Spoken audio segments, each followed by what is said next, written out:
Okay. तर नमस्कार सर्वांना आणि आज झालेल्या थोडा उशीर झाला तर सेशन सुरू करायला त्याबद्दल आधीच तुमची दिलगिरी व्यक्त करते.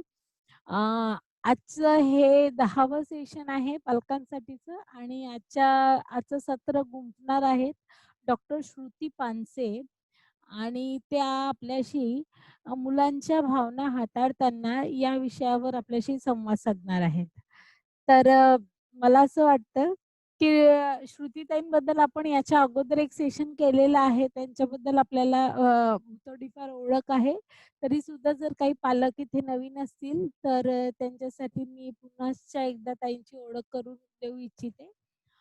डॉक्टर श्रुतीताई पानसे यांनी ब्रेन बेस्ड लर्निंग यामध्ये पी-एच-डी केलेली आहे शिक्षणशास्त्र च्या अंतर्गत आणि त्या स्वतः लोकमत, लोकमत समाचार, सकाळ अनेक पेपरमध्ये त्या या मुलांच्या ब्रेन बेस्ड लर्निंगबद्दल सतत त्यांचं लिखाण आपण वाचतो आहे.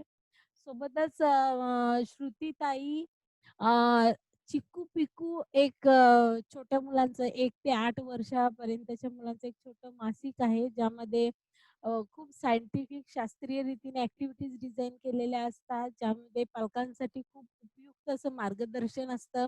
तर या मासिकाच्या त्या संपादक आहेत आणि महाराष्ट्रातील प्रत्येक पालकांना योग्य आणि शास्त्रीय माहिती मिळावी, की नेमकं मूल शिकतं कसं, मूल वाढतं कसं आणि मुलाला एंगेज ठेवण्यासाठी घरात आणि वातावरणात कोणतं आणि कसं पोषक वातावरण द्यावं, यासाठी सतत श्रुतीताई धडपडत असतात आणि त्यासाठी अनेक लेखांमधून त्या अभिव्यक्त होत असतात.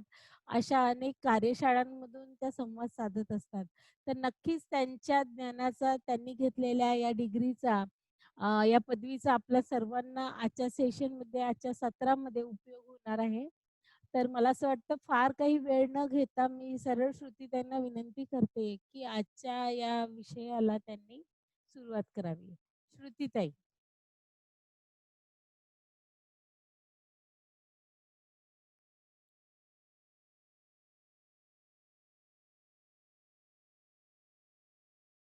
आवाज 1 मिनिट. नाही, आवाज नाही येत आहे तुमचा.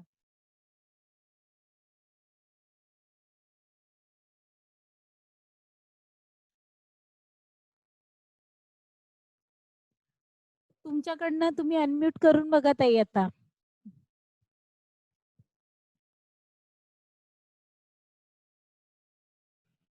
आता येतोय का? हां, आता येतोय. प्लीज.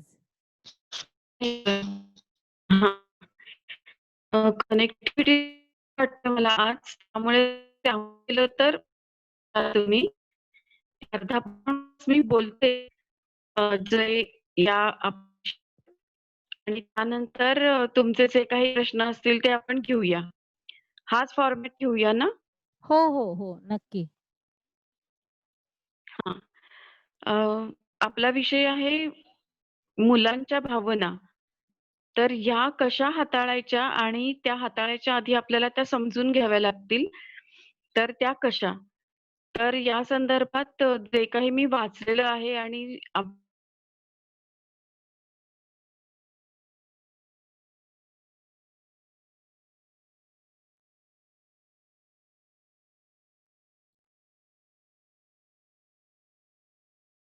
हॅलो.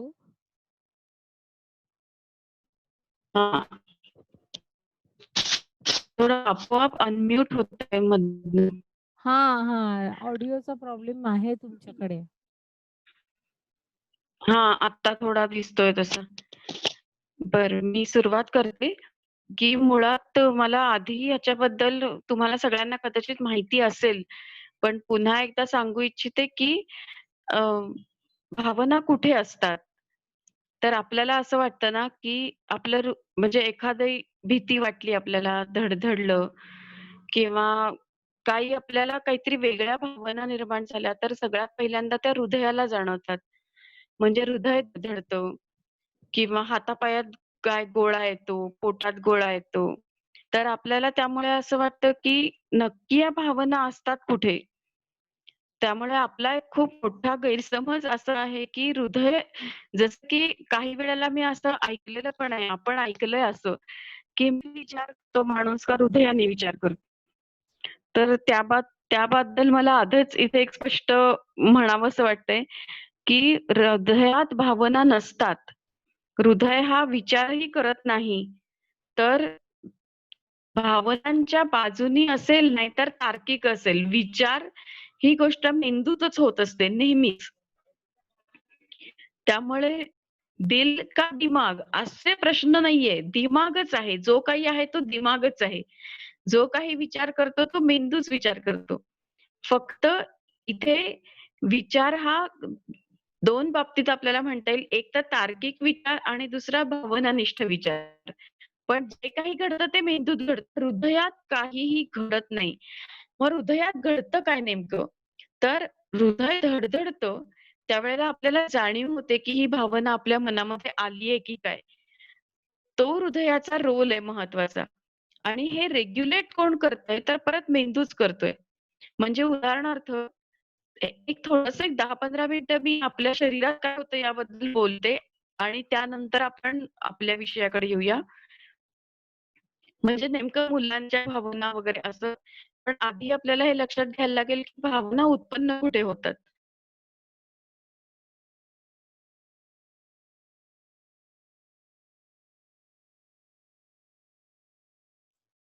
आवाजाचा पुन्हा प्रॉब्लेम येतोय काही.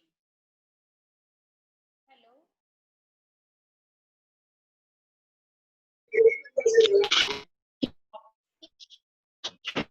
तर हे नेहमी मेंदूतच निर्माण होतात आणि मेंदू ज्याप्रमाणे ठरवतो, की आता हा जो विचार आहे, याला आपल्याला नेमकं कुठल्या दिशेने न्यायचंय. तो जर विचार तो तो जर थॉट असेल आणि न्यूरॉन्स हे जर आपल्या इमोशनल जो काही आपला एरिया आहे ब्रेन मधला, तिकडे जर आधी जातो आपला कुठलाही विचार आणि त्यानंतर एक काही सेकंदांनी मेंदू ठरवतो, की इथे मेंदू किंवा आपण खरं तर, की नक्की मला इथे भावनांनी विचार करायचा आहे, तार्किक विचार करायचा आहे, हे आपल्या हातात असतं. कारण म्हणजे मी तिथे उदाहरण देऊ इच्छिते खरं म्हणजे, की कुठलीही एक विचार मनात आला, एखादा निर्णय घेतलेला, तर त्या प्रत्येक वेळेला पहिला काय मनात निर्माण होतो, तर तो ताण निर्माण होतो. अगदी पहिल्या क्षणी आपल्या नकळत हा ताण निर्माण होतो. मग जर तो आवश्यक ताण असेल, तर ती चांगली गोष्ट असते. कारण त्यानंतर कदाचित आपल्याला एक प्रकारचं ते ताण निर्माण झाला आहे, म्हणून आपण कामाला जातो आणि त्याच्यातनं आपल्याला काही-काही सुचत जातं. पण हा ताण जर जास्त वाढला, तो आवश्यक ताणाचं रूपांतर हे जर अति ताणात झालं, तर या अतिताणाचा परिणाम हा पुन्हा अनावश्यक ताणात जातो. या सगळ्या दरम्यान होतं काय?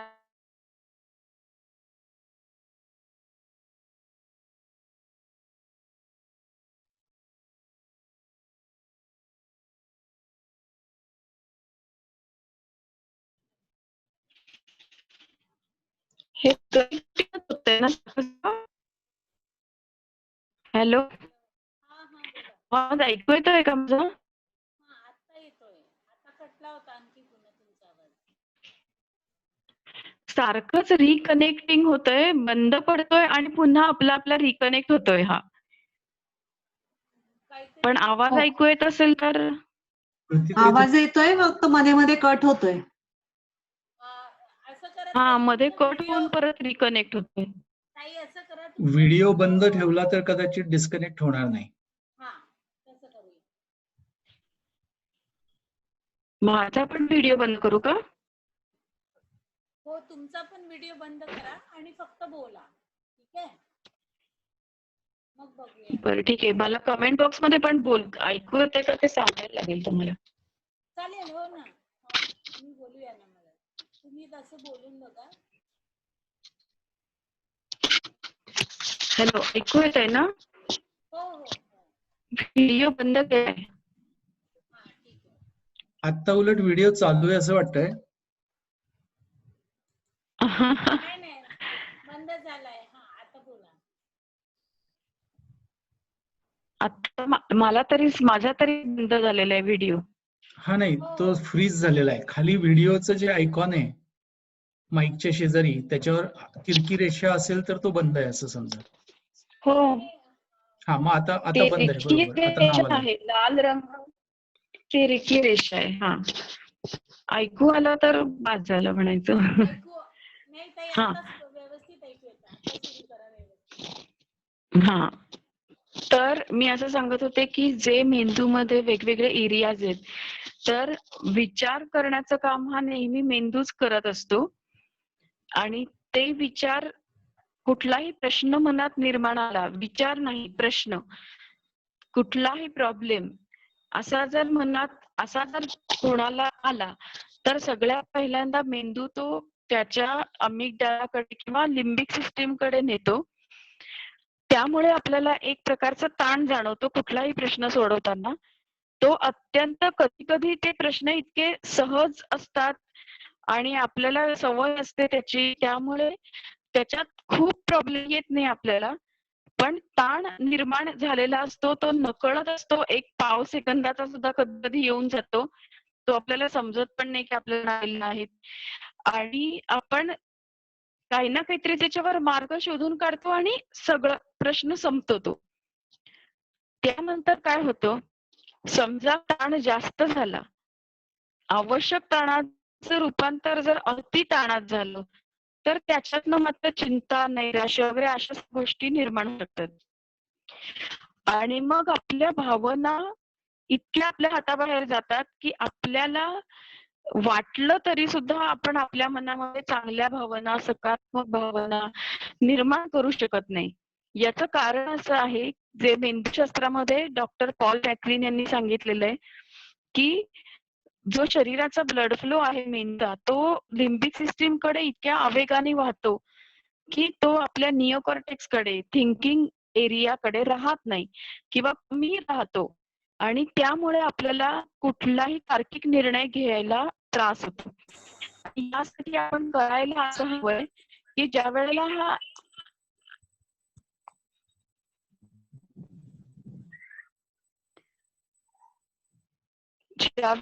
हा ताण येतो, त्याच वेळेला आपण जर योग्य पद्धतीने तो विषय हाताळायचा असं ठरवलं, तर लिंबिक सिस्टमकडे जाणाऱ्या ब्लड फ्लोचं प्रमाण, आवेग त्याचा वाढणार नाही. म्हणजे काय, तर तो आवेग निओकॉर्टेक्स कडे राहील आणि आपल्याला योग्य पद्धतीने निर्णय घेता येतील. तर हे जे काही आपल्या मेंदूमध्ये चालू असतं, हे मुलांच्याही मेंदूमध्ये चालू असतं. मला ती काही उदाहरणं द्यायची आहेत. आधी स्वतःच्या संदर्भातली समजून घेऊया, अडल्ट संदर्भातली, त्यानंतर आपण मुलांकडे येऊया. आता सुद्धा समजा असं झालं की आता हा व्हिडिओ सुरू होत नाहीये, तर ज्या माणसावर त्याची जबाबदारी आहे त्या माणसावर एक प्रकारचा ताण येतो. जरी आधीही हा प्रश्न हाताळलेला असला तरी सुद्धा हा ताण काही एक प्रमाणात येतो. पण तो ताण सहन करत, त्यावर मात करत आपण काही एक मार्ग त्याच्यावर शोधून काढतोच. हे आपण करतो. आता समजा असं झालं की कुठेतरी खूप वेगळ्या ठिकाणी आपल्याला जायचंय, जिथे आपण कधी गेलेलो नाहीये आणि खूपच कोणी आपल्याशी भांडण समजा उकरून काढले आणि आपल्याला त्याला तिथे जाऊन काही ना काहीतरी आपल्या वतीने 1-2 शब्द बोलून यायचे, तर त्याही वेळेला आपल्यावर ताण येणार. पण जर हा ताण काही प्रमाणात, थोड्या प्रमाणात असेल, तर आपण त्याच्यावर मात करून योग्य पद्धतीने इतकी वाईट स्थिती, अवघड परिस्थिती, आपल्या दृष्टीने चुकीची परिस्थिती सुद्धा आपण सोडवू शकतो. पण जर आपल्या भावना आपल्या हातात असतील तर ही परिस्थिती आपण सोडवू शकतो. पण जर आपल्या भावना हातात राहिल्याच नाहीत आणि खूपच जास्त प्रमाणात आपल्याला ताण आला, तर आपण म्हणतो त्याप्रमाणे हातपाय गळणे, काही न सुचणे किंवा त्या भरामध्ये काहीतरी चुका करून जाणे, अशा गोष्टी मग आपल्या हातनं घडून येतात. आपल्या सगळ्यांना या सगळ्या प्रकारच्या प्रसंगांची उदाहरणं आपल्याकडे असतील. या सगळ्याचे अनुभव आपल्याकडे असतील की कधी कधी आपणच असतो की ते प्रश्न खूप चांगल्या पद्धतीने हाताळलेत, आणि कधी कधी आपणच असतो की अरे काही सुचत नाहीये आता आपल्याला, आता काही समजत नाहीये, सोडूनच दिलाय तो प्रश्न किंवा काहीतरी चुकीचं करून आलोय. तर हे सगळे आपणच असतो. त्यामुळे आपण आपल्या भावना नियंत्रित ठेवू शकतो का, हे जर आधी आपण स्वतःला समजलं तर आपण दुसऱ्याच्या भावना आणि त्यातही मुलांच्या भावना या हाताळू शकतो योग्य पद्धतीने. त्याच्यासाठी आधी ही मेंदूची कार्यपद्धती समजावून घेणं आवश्यक आहे. तसंच दुसरं सुद्धा आपल्याला सगळ्यांना हे माहिती करून घ्यायला आवडेल की जी ब्रेनची केमिकल्स असतात त्याच्यात सुद्धा जी ताणकारक केमिकल्स आहेत, ते कॉर्टिसॉल अशा सारखी जी काही आहेत, त्याच्यावर मात करण्यासाठी आपल्याकडे अनेक चांगली पॉझिटिव्ह केमिकल सुद्धा आपल्या ब्रेनमध्ये सिक्रेट होत असतात, की जी करून आपल्याला आपल्या भावना नियंत्रित ठेवता येतात. आपण आता असा विचार करूया की समजा लहान मुलं आहे आपल्या समोर, तर अगदी लहान मुलं असेल तर आपल्याला माहितीये की ते वेगवेगळ्या पद्धतीने भावना त्यांच्या व्यक्त करत असतात. सगळ्यात महत्वाची गोष्ट आहे की आपण जर असा विचार केला की एज ग्रुप वाईज थोड्या थोड्या भावना बदलत असतात. हे आधी आपण म्हणजे ही दुसरी गोष्ट. पहिली गोष्ट मी जे सांगितलं एरियाज आणि ब्लड फ्लोची, ती पहिली गोष्ट. दुसरी म्हणजे ब्रेन केमिकल्स जे असतात ते ह्याच्यावर मॅटर करत असतात, ही दुसरी गोष्ट. तिसरी म्हणजे लक्षात ठेवण्याची गोष्ट म्हणजे वयानुसार आपल्या भावनांची तीव्रता, ती व्यक्त करण्याची पद्धत, मनावर घेण्याची पद्धत, या सगळ्या पद्धती आपल्या वयानुसार बदलत असतात. आपल्याला माहितीये की मुलं एकदम ओपन असतात. त्यांच्या दृष्टीने मनात भावना आहे की ती त्यांच्या लगेच चेहऱ्यावर दिसते, त्यांच्या पूर्ण शरीरात दिसते. म्हणजे अगदी खूप आनंद झाला तर मूल आनंदाने नाचतं. त्याच्यासाठी त्याला काहीही भावना लपवाव्याशा वगैरे अजिबात वाटत नाहीत आणि ते खूप नॅचरल आहे मुलांच्यासाठी, कारण ती मुलं लहान असतात. त्याचप्रमाणे एखाद्याचा राग आला तर पटकन एखादी वस्तू फेकून, आरडाओरडा करून ती मुलं मोकळी होतील. तिथेही ते विचार करत नाहीत की समोरच्याला काय वाटेल. हा विचार करण्याची क्षमता त्यांच्या मेंदूमध्ये नसते. भावना आली की ती व्यक्त करायची, इतकंच असतं. त्याचप्रमाणे सगळ्या भावना, मग समजा अगदी मुलांची कधी फजिती झाली, कधी अपमान झाला, कधी काय झालं, तरी सुद्धा तो त्यांच्या मनामध्ये राहतो. त्यांना कळतं की इथे काहीतरी प्रॉब्लेम आहे, हे त्यांना कळतं. आणि आणि आनंदाची एखादी गोष्ट घडली तर ती सुद्धा अगदी छोटीशी आनंदाची गोष्ट असेल तरी सुद्धा ती मुलं सांगून मोकळी होतात. त्यांचा चेहरा बोलतो. हे सगळं घडतं. त्यामुळे वयोमान आपण जसं म्हणतोय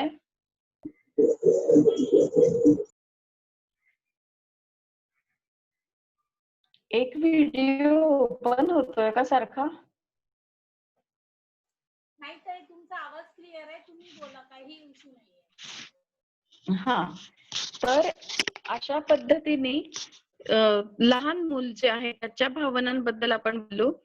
जसं मुलं हळूहळू मोठी होतात, वय वर्ष 4च्या पुढे जातात, तस तसा मुलांच्या मध्ये हळूहळू इगो छोट्या प्रमाणात, अगदी छोट्या, आणि तो पण सकारात्मकच म्हणावा लागेल आपल्याला, पण तो तयार होत असतो. त्याच्यातनं माझं दप्तर, माझा डबा, ही माझी बाहुली आहे, हे माझी खेळणी आहेत, ही माझी आई आहे, ह्या सगळ्या गोष्टी या तयार होत असतात मुलांच्या मनामध्ये. त्यामुळे ती पण एक भावनाच आहे की ती अगदी फारशी नसते, त्यानंतर मात्र ती डेव्हलप होत असते. अजून त्यानंतरच्या काळामध्ये शाळेत गेल्यानंतर साधारणपणे 6-8 वर्ष मूल आपल्या भावना नियंत्रित करायला शिकतं. म्हणजे कित्येक मुलं अशी असतात की रडायला येतं, पण ते ओठांच्या बाहेर त्यांचं रडणं काढत नाहीत. त्यांचे डोळे लाल होतात पण मुलं रडत नाहीत. आरडाओरडा ही गोष्ट तशीच. जसजसं माणूस मोठा होतो, मूल जसजसं मोठं होतं तसं त्याला कळतं की आपल्याला इथे आरडाओरडा करायचा नाहीये. हे कधी घडतं? ज्या वेळेला थोडी मॅच्युरिटी येते आणि मुलं आपल्या भावनांवर व्यवस्थित कंट्रोल करायला शिकतात, त्यावेळेला मुलं भावना व्यक्त पण अत्यंत सौम्य पद्धतीने करतात. राग आला तरी ते जास्त ओरडणार नाहीत, खूप आनंद झाला तरी सुद्धा ते लहानपणी जसे उड्या मारून नाचून आपला आनंद व्यक्त करायचे तसा करणार नाहीत. तर हळूहळू ही एक मॅच्युरिटीकडे जाण्याची गोष्ट आहे, की इथे मग मग काय येतं, मग आपल्याच गोष्टी जर मान्य करून घ्यायच्या असतील, तर मुलं डोक्याने विचार करायला लागतात. इथे आता ते भावनांचा विचार न करता डोक्याने विचार करतात, प्रश्न सोडवतात, पण त्याचप्रमाणे ते दुसऱ्याच्या भावना मात्र जाणून घ्यायला शिकतात या स्टेजला. जसं आपल्याला माहितीये, की अगदी लहान मुलं आहेत. त्याला एखादी गोष्ट हवी असेल, तर तो फेकाफेक करेल, आदळआपट करेल, मला हे हवं म्हणेल. थोडी मोठी मुलं ही आई-बाबांचा मूड बघून, कधी त्यांच्याशी बोलायचं, आपल्याला हवी ती गोष्ट कशी मिळेल हे बघायचं, अशा पद्धतीने ते हुशारी दाखवत असतात. अजून थोडी मोठी मुलं असतील तर अजून स्ट्रॅटेजी टाकतात, की आता मूड चांगला नाहीये, पण मूड चांगला करवून घ्यायचा आधी आणि मग आपल्याला हवी ती गोष्ट त्यांच्याकडनं मागायची. अशा पद्धतीने हळूहळू परकाया प्रवेश आपण जसं म्हणतो तसं मूल दुसऱ्याच्या भावना जाणून घ्यायला शिकतं, त्याच्या भावनांशी समरस व्हायला शिकतं आणि त्यानंतर ते दुसऱ्यांच्यामुळे आनंदी पण होतं, दुसऱ्यांच्यामुळे दुःखी पण होतं. त्यामुळे ह्या सगळ्या भावना या वयोगटावर अवलंबून आहेत. इथे आत्ताच मी हा एक मुद्दा क्लिअर करते, की टीनएज मध्ये मुलांच्या भावना काय असतात. तर साधारणपणे 13 ते 18 ते 19 हे आपण टीनएज मानतो. पण आता सगळीच मुलं आपल्याला माहितीये की थोडी लवकर मोठी होत आहेत. त्यामुळे आता 9 to 19 हे प्री टीन एज म्हणून मानलं जातंय. तर या सगळ्या टीनएज मध्ये काय होतं तर प्रीफ्रंटल कॉर्टेक्स हा जो एरिया आहे की जिथनं खरं म्हणजे निर्णय घेतले जातात. ही साधारणपणे 22 ते 20 नंतर अपेक्षित आहे की तशा पद्धतीने निर्णय घेणं हे अपेक्षित आहे. पण टीनेज मध्ये असं होतं की मुलं ही मोठी दिसतात, असतात मोठी होत असतात. पण नेमकं या काळामध्ये असं होतं की ते प्रीफ्रंटल कॉर्टेक्स कडनं डिसिजन घेण्याच्या ऐवजी ते अमिगडाला कडून किंवा लिम्बिक सिस्टीम कडून डिसिजन घ्यायला जातात. आणि म्हणून बऱ्याचदा त्यांचे निर्णय धाडसी असतात. आपल्याला माहितीये कधी कधी ते धाडस धोक्याकडे पण जातं. अगदी साध्या उदाहरणांपासून ते जरा महान व्यक्तींच्या उदाहरणांपर्यंत आपल्याला इथे जाता येईल. उदाहरण म्हणून जसं की घरातनं पळून जाणं हा जो काही भाग आहे तो बहुतांशी या टीनेज मध्ये घडून येतो, कारण मागचा पुढचा विचार करायचा नाहीये. जे काही आत्ता वाटतंय, आत्ता माझ्या मनात कोणती भावना आहे त्या भावनेला न्याय द्यायचा आहे. या गोष्टीमुळे बऱ्याचदा टीनेज मध्ये या गोष्टी घडून येतात. त्याच्या आधी आणि त्याच्या नंतर फार काही माणूस असा घरातनं पळून वगैरे जात नाही. आणि जर काही वेगळ्या कारणांनी इतर कुठल्याही प्रॉब्लेम मध्ये गेला तरी सुद्धा तो मग थंड डोक्याने विचार करून वगैरे जात असतो. पण टीनेज मधलं हे जे काही असतं एक भावनांचा जोर असं आपण म्हणू, तर तो हँडल नाही करतात बऱ्याच जणांना. तर हे एक असं एक उदाहरण किंवा आपल्याला असं दिसतं बघा की जी काही बाहेर आपल्याला गुंडागर्दी आणि हे सगळ्या गोष्टी दिसतात तर त्या सुद्धा बऱ्याच अंशी या टीनेजर्स कडनं होत असतात, चुका होत असतात. कारण का तर प्रीफ्रंटल कॉर्टेक्स मधनं त्यांचा अजून डिसिजन ते घेऊ शकत नाहीत. ते लिम्बिक सिस्टीम कडेच येतं त्यांचं ब्लड फ्लो त्यामुळे. पण इथे मी माझ्या लेखामध्ये पण अनेकदा सांगितलेली उदाहरणं आहेत, पण मला इथे परत एकदा घ्यावीशी वाटतायत. ते म्हणजे महात्मा फुलेंचं उदाहरण की त्यांनी एवढा धाडसी निर्णय घेतला त्यांनी आणि सावित्रीबाईंनी की शाळा काढली त्यांनी पहिली. पण ते जेव्हा त्यांनी ही शाळा काढली तेव्हा ते दोघंही टीन एज मध्ये होते आणि त्यामुळे ते धाडसी होते. धोके होते त्यांच्या मार्गामध्ये, भरपूर धोके होते. पण त्यात ठीक आहे, जर काही आलं संकट तर आपण बघून घेऊ, त्याच्यातनं आपण तरून जाऊ असा विचार त्यांनी केला होता.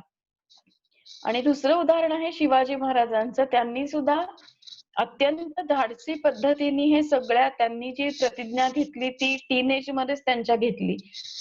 आता दुसरी बाजू टीनेज जेव्हा सकारात्मक कामं करतं ते पण आपल्याला कळून येतं की जी काही आंदोलनं चालतात, मग ती निसर्गाच्या विषयी असो, पर्यावरणाच्या विषयी असो, त्या सगळीकडे युथ पुढे असतात. युवा वर्ग हाच पुढे असतो, कारण इतका उत्साह असतो त्यांच्यामध्ये. त्यामुळे आणि हा उत्साह सुद्धा लिम्बिक सिस्टीमशी संबंधित असतो. म्हणजे ह्या गोष्टी केवळ विघातक मार्गांकडे नेतात असं अजिबात नाहीये.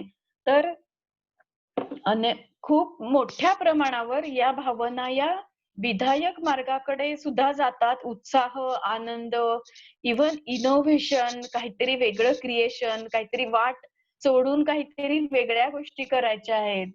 ह्या सगळ्या गोष्टी बऱ्याचशा गोष्टी या टीनेजमध्ये माणूस खूप उत्साहाने करत असतो. ज्याचं कारण अमिगडालाकडे आणि लिम्बिक सिस्टीमकडे त्याचा ब्लड फ्लो जास्त असतो म्हणून. आता आपल्याला माहितीये की 25शी नंतर या भावना ज्या आहेत त्या हळूहळू भावनांचा आवेग, भावनांचा जोर हा थोडा कमी होतो आणि मग प्रीफ्रंटल कॉर्टेक्सनी म्हणजे योग्य पद्धतीने आपण जे विचार करणं म्हणतो, सारासार विचार करून मग एखादा निर्णय घेणं असं आपण म्हणतो. या सगळ्या गोष्टी नंतर सुरू होतात. त्याच्या आधीच्या काळामध्ये मात्र असे भावनांचे हेलकावे आणि आंदोलनं ही सगळी सुरू असतात. आता या ज्या 4 सगळ्या गोष्टी आहेत, म्हणजे मी मगाचपासून सांगितलेले हे 4 मुद्दे. या 4 मुद्द्यांवर आधारित आता आपण अशी उदाहरणं बघूया, की मुलांच्या भावना आपण कशा हाताळू शकतो. सगळ्यात पहिलं म्हणजे अगदी म्हणजे माझ्याकडे ज्या काही केसेस येतात, की रात्री मूल एकदम झोपेत दचकून उठतंय किंवा रडतात मुलं रात्री. अगदी लहान मुलं, खूपच लहान मुलं. तर त्याचं कारण काय असतं? तर इथे आपल्याला हे माहितीये की आईच्या मनात बाळ पोटात असताना आईच्या मनात ज्या भावना आहेत त्या भावनांचा परिणाम हा त्या छोट्या मुलांवर होत असतो. त्यामुळे आई स्वतः आणि भारतीय गृहिणींबद्दल काय काय सांगायचं ते तुम्हाला माहितीये.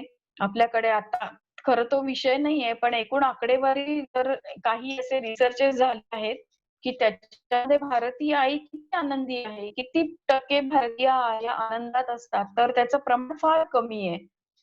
आणि ज्या वेळेला त्यांचं लग्न होतं म्हणजे बायकांचं लग्न होतं, त्या सगळा पहिला काळ त्यांचा नव्या घराशी जुळवून घेण्यात आणि स्वतःमध्ये बदल घडवून आणण्यात, इतरांशी स्वतःला जुळवून घेण्यात आणि खूप सारे भावनिक अप्स अँड डाउन्स मी ज्याला म्हणेन खूपच त्या या काळात बऱ्याच बायका, सगळ्या मी म्हणत नाही, पण थोडंसं एकाकी वाटत असतं त्यांना, की आपण याला पुरे पडतोय का? आपलं बरोबर आहे का? चुकतंय का? अशा कुठल्या ना भावनिक आव्हानांना आपल्याकडच्या आया फार तोंड देत असतात, जेव्हा त्यांना पहिलं बाळ होतं विशेषतः. दुसऱ्या बाळाच्या वेळेला कदाचित सावरलेलं असतं. पण पहिल्या बाळाच्या वेळेला वय पण लहान असतं आणि खूप भावनिक आव्हानं आपल्या भारतीय आयांच्या समोर असतात. आणि त्यातनं तिची मनोवस्था कशी आहे याच्यावर बाळाची मनोवस्था ठरत असते. त्यामुळे बाळं जेव्हा अगदी मी म्हणते 4-6 वर्षापर्यंतची मुलं जेव्हा झोपेतनं दचकून जागी होतात, रडत उठतात, तर तेव्हा ही कुठेतरी असुरक्षिततेची भावना त्यांच्या मनामध्ये असते. आता आपल्याला असं वाटतं, की लहान मुलांना कसली आली असुरक्षितता? ते तर मजेत असतात. पण आईच्या भावनांचा परिणाम त्यांच्यावर झालेला असतो आणि त्यामुळे या गोष्टी घडतात.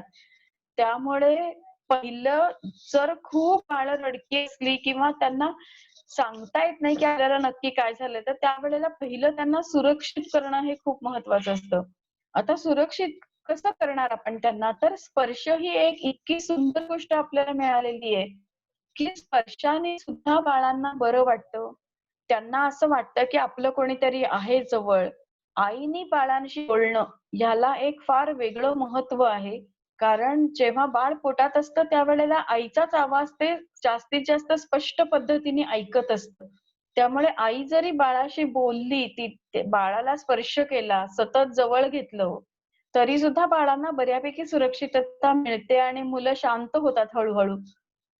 पण आपल्याकडे खूप अशा अनुभवातनं मला असं सांगावंसं वाटतंय, की बाळाला फार काळ जवळ सुद्धा कशाला घ्यायचं बाळाला सारखं जवळ? त्याला हाताची सवय लागते, हाताची ऊब लागते. मग बाळ सुट्टी व्हायला वेळ लागतो वगैरे असं पण आपल्याकडे खूप म्हटलं जातं. त्यामुळे आणि आपल्याकडे फार बोललं जात नाही बाळांशी. म्हणजे आता छोटी बाळ आहेत त्यांना काही समजत नाही असं असतं का काय माहिती नाही. पण तर आईने विशेषतः त्याच्याशी बोललं पाहिजे. आई, बाबा, आजी, आजोबा जे कोणी जवळ असतील त्यांनी स्पर्श केला पाहिजे, त्याला जवळ घेतलं पाहिजे, थोपटलं पाहिजे. यामुळे त्यांच्यातली असुरक्षितता कमी व्हायला नक्की मदत होते. त्यामुळे असुरक्षितता लहान बाळांना असते. अशाच पद्धतीने जसजशी मुलं मोठी होतात, तसतसं त्यांच्या जसं आपण म्हणतो ना, की मुलांच्या कलाने घेतलं पाहिजे. तर कलाने घेणं म्हणजे काय? आणि ते कुठल्या वयापर्यंत घेतलं पाहिजे आणि कोणत्या वेळेला नाही घेतलं पाहिजे, या सगळ्याचा एक फार म्हणजे महत्त्वाच्या गोष्टी आहेत या सगळ्या. इथे पण एज ग्रुपचा खूप महत्व आहे. एज ग्रुप काय आहे आपल्या बाळांचा आणि त्यानुसार वागण्याला फार महत्व आहे. जसं की लहान बाळांच्या कलांनी घेऊया आपण असं आपण म्हणतो. जसं की 8 वर्षापर्यंतची मुलं असतात, की त्याला काय वाटतंय हे जरा जास्त महत्वाचं. आपण जर त्याला महत्व दिलं, तरच त्याला कळणार आहे, की आपण पण दुसऱ्या कोणाच्या तरी भावनांना महत्व द्यायचं आहे. ज्या घरांमध्ये खूप रागीट लोक राहतात आणि खूप संताप असतो, खूप आदळआपट केली जाते, तर त्या घरातली मुलं ही तुम्ही कितीही त्याला आहार चांगला द्या, ते घर कुठल्याही निम्न वर्गापासून उच्च, मध्यमवर्गीय, उच्च वर्गात कुठेही असू देत, पण घरात जर असे आरडाओरडेचे जर वातावरण असेल आणि कोणीतरी सतत ओरडत असेल दुसऱ्याला, तर ही मुलं कदाचित 2 प्रकारे ते उत्तर देतात. एक तर ती असुरक्षित होतात, खूप भित्री होतात आणि नाही तर मग ती आक्रमक तरी होतात. त्यामुळे खरं तर हा सगळा भावनांच्याच या सगळ्या गोष्टी आहेत, की मुलांना इव्हन ज्या वेळेला मुलांचा अभ्यास सुरू होतो, शाळेमध्ये जाऊन आणि मग ते आपल्याला आता बऱ्याचशा शाळांचा आपल्याला माहितीये, की खूप अभ्यास असतो. मग मुलं शाळा पण करतात, क्लास पण करतात. त्यांना बरंच काय-काय असतं आणि त्याच्यातनं ते कसाबसा मार्ग काढत असतात हल्लीची मुलं. पण तिथे सुद्धा मला ही गोष्ट खूप कोरिलेट झालेली आहे, की जी मुलं भावनिकदृष्ट्या सक्षम असतात, शांत असतात, समाधानी असतात किंवा आपण म्हणू की भावनिकदृष्ट्या समर्थ असतात एक प्रकारे आणि डॅनियल गोलमन यांच्या भाषेत बोलायचं तर भावनिक बुद्धिमान असतात. अशी जी मुलं असतात ती अभ्यासात पण ते कोप अप करू शकतात जास्त. कारण त्यांचे भावना स्थिर असतात आणि त्यामुळे समोरचा काय बोलतो आहे हे त्यांना जास्त चांगल्या पद्धतीने कळू शकतं. पण जर तिथे प्रॉब्लेम असेल आणि तो मुळात घरातला प्रॉब्लेम असतो, घरातला प्रॉब्लेम हा मुलांच्यामध्ये उतरतो आणि मग तो वेगवेगळ्या ठिकाणी दिसून येतो. जसजशी मुलं बाहेर पडतील तसतशी. अभ्यासात दिसतो, ते कुठल्या काही शिकत असतील तर तिथे दिसतो. मित्र करणं या विषयात सुद्धा तो दिसतो. त्यामुळे घरातलं वातावरणावर फार गोष्टी महत्त्वाच्या असतात. त्यामुळे मुलांच्या भावना हाताळताना हा विषय मला इथे म्हणून महत्त्वाचा वाटतो. काही उदाहरणं द्यावीशी वाटतात मला इथे, की त्यांच्या भावना हाताळायच्या म्हणजे नेमकं आपण काय करायचं?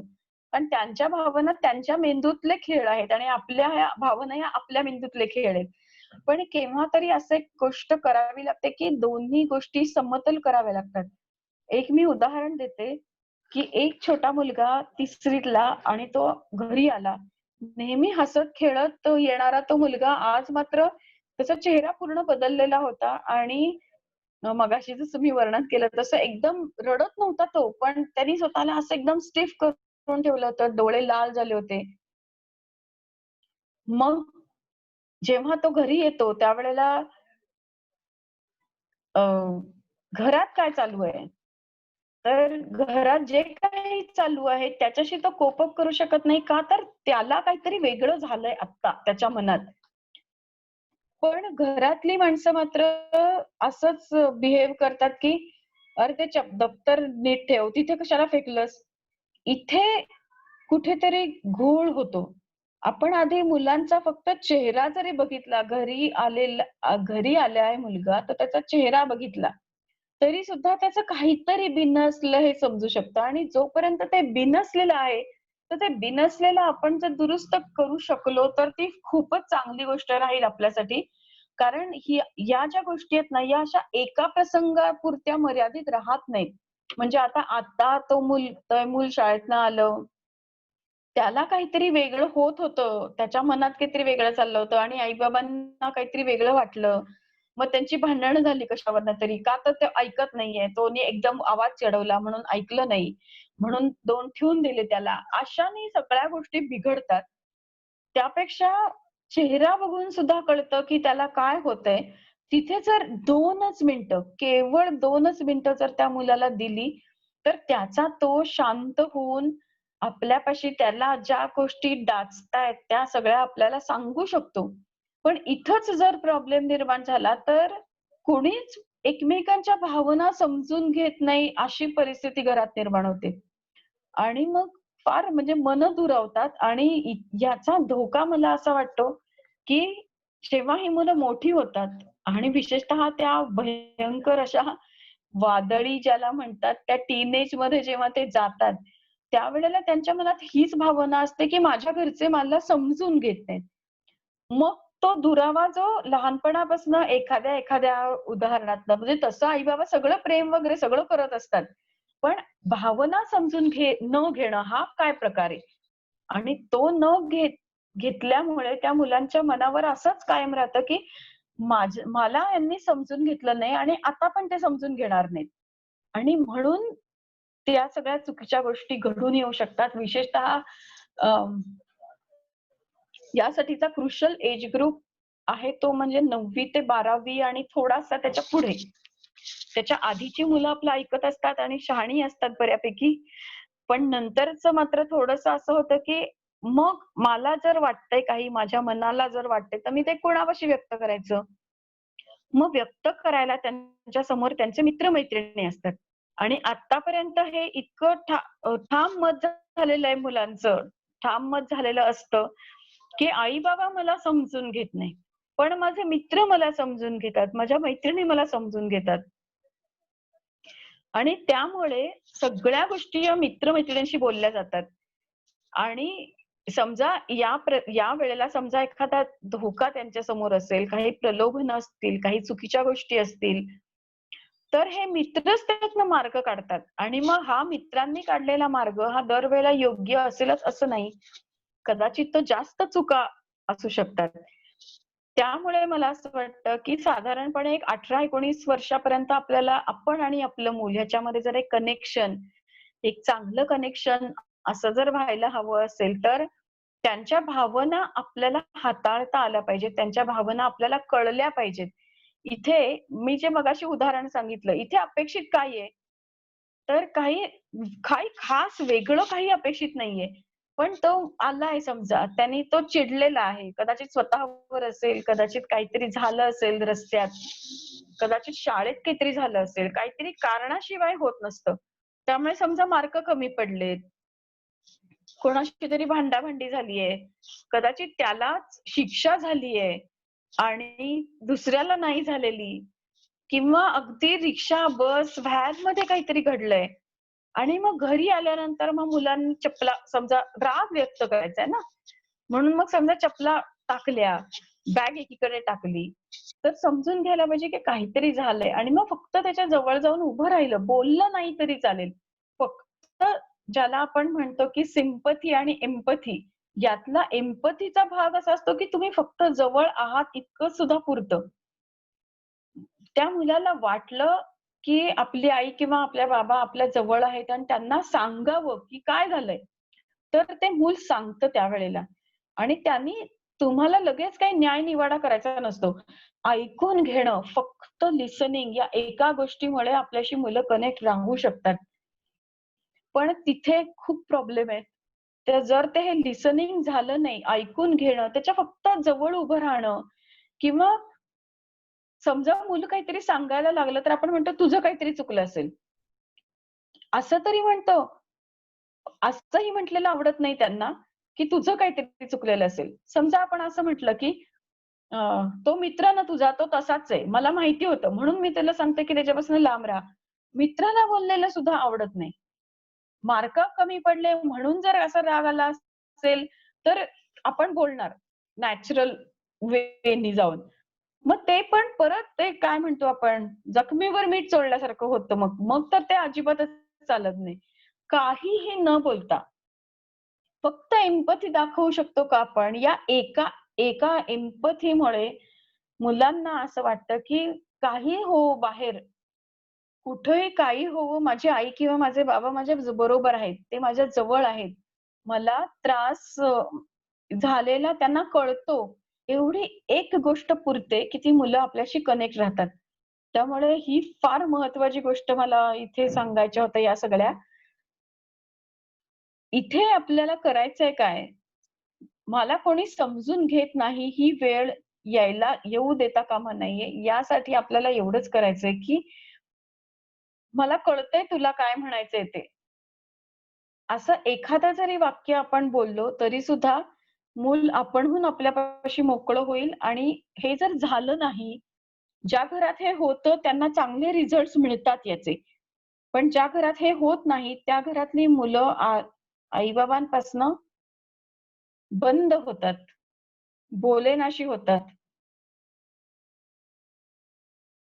आणि मग पुढे गेल्यानंतर दुरावतात.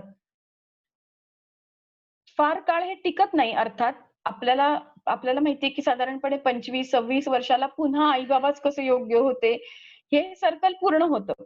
पण आपल्याला सांभाळायचंय ते म्हणजे ते टीनेज. कारण टीनेजमध्ये त्यांच्यासमोर इतकी जास्त प्रलोभनं आहेत, इतके ताण आहेत, की आपण म्हणजे पालकांचा जो काही त्यांच्या टीनेजचा काळ आणि आत्ताच्या टीनेजचा काळ याची कुठेही बरोबरी होऊ शकत नाही. त्यांना नेमकं कोणी दुखावलंय, कशावरून दुखावलंय हे आपल्याला काहीही समजू शकत नाही.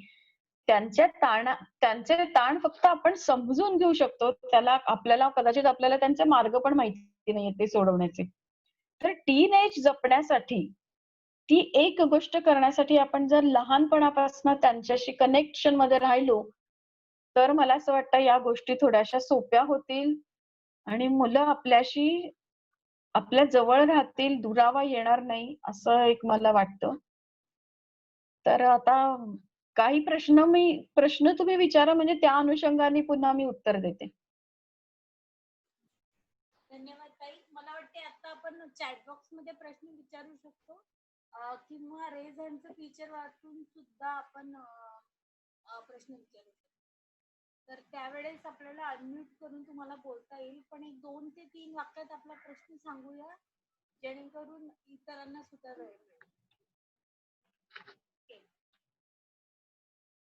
ताई एक प्रश्न आहे आसावरी ताईकडनं. काही वेळा घरातील वडीलधारी माणसे मुलांच्या आई वडिलांना प्री डिसाइडेड रूल सेट करून देतात.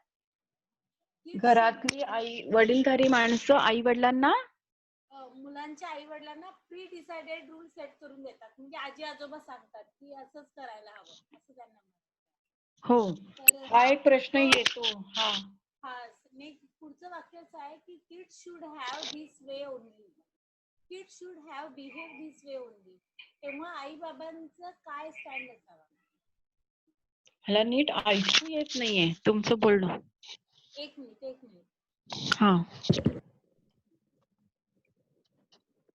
ताई त्यांचा प्रश्न असा आहे की आजी आजोबा प्री डिसाइडेड काहीतरी रूल्स म्हणजे अगोदरच लावून देतात म्हणजे आपल्या घरात.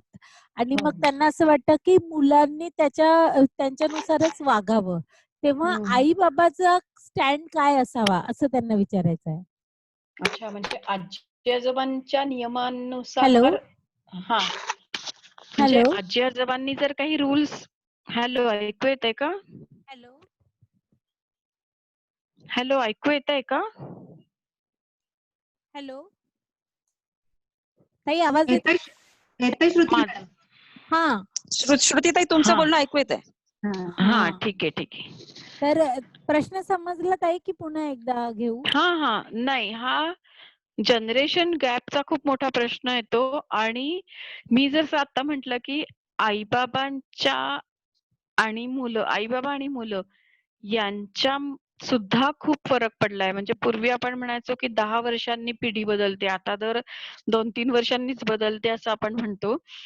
तर अं, आपण जर ग्रँड पेरेंट्सचा विचार केला, की त्यांनी केलेले रूल्स आणि ते आपल्या छोट्या मुलांसाठी कितपत ॲप्लिकेबल असतात किंवा नसतात आणि त्यांनी जर काही रूल केले तर ते कसे आपण पाळायचे का नाही पाळायचे अशा त्या पद्धतीचा काहीतरी प्रश्न आहे हा.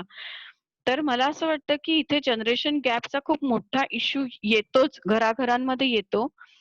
पण त्याला उत्तर एक असं मला असं वाटतं म्हणजे खरं तर एक घरागणिक याचं उत्तर बदलेल. कधी-कधी असं असतं, की आजी-आजोबांनी केलेले रूल्स हे जास्त बरोबर असतात आणि आई-बाबांनी केलेले रूल्स हे कमी कमी बरोबर असतात. तर काही वेळेला बरोबर उलटं असतं. त्यामुळे याचं एकच असं उत्तर नाही देऊ शकत आपण.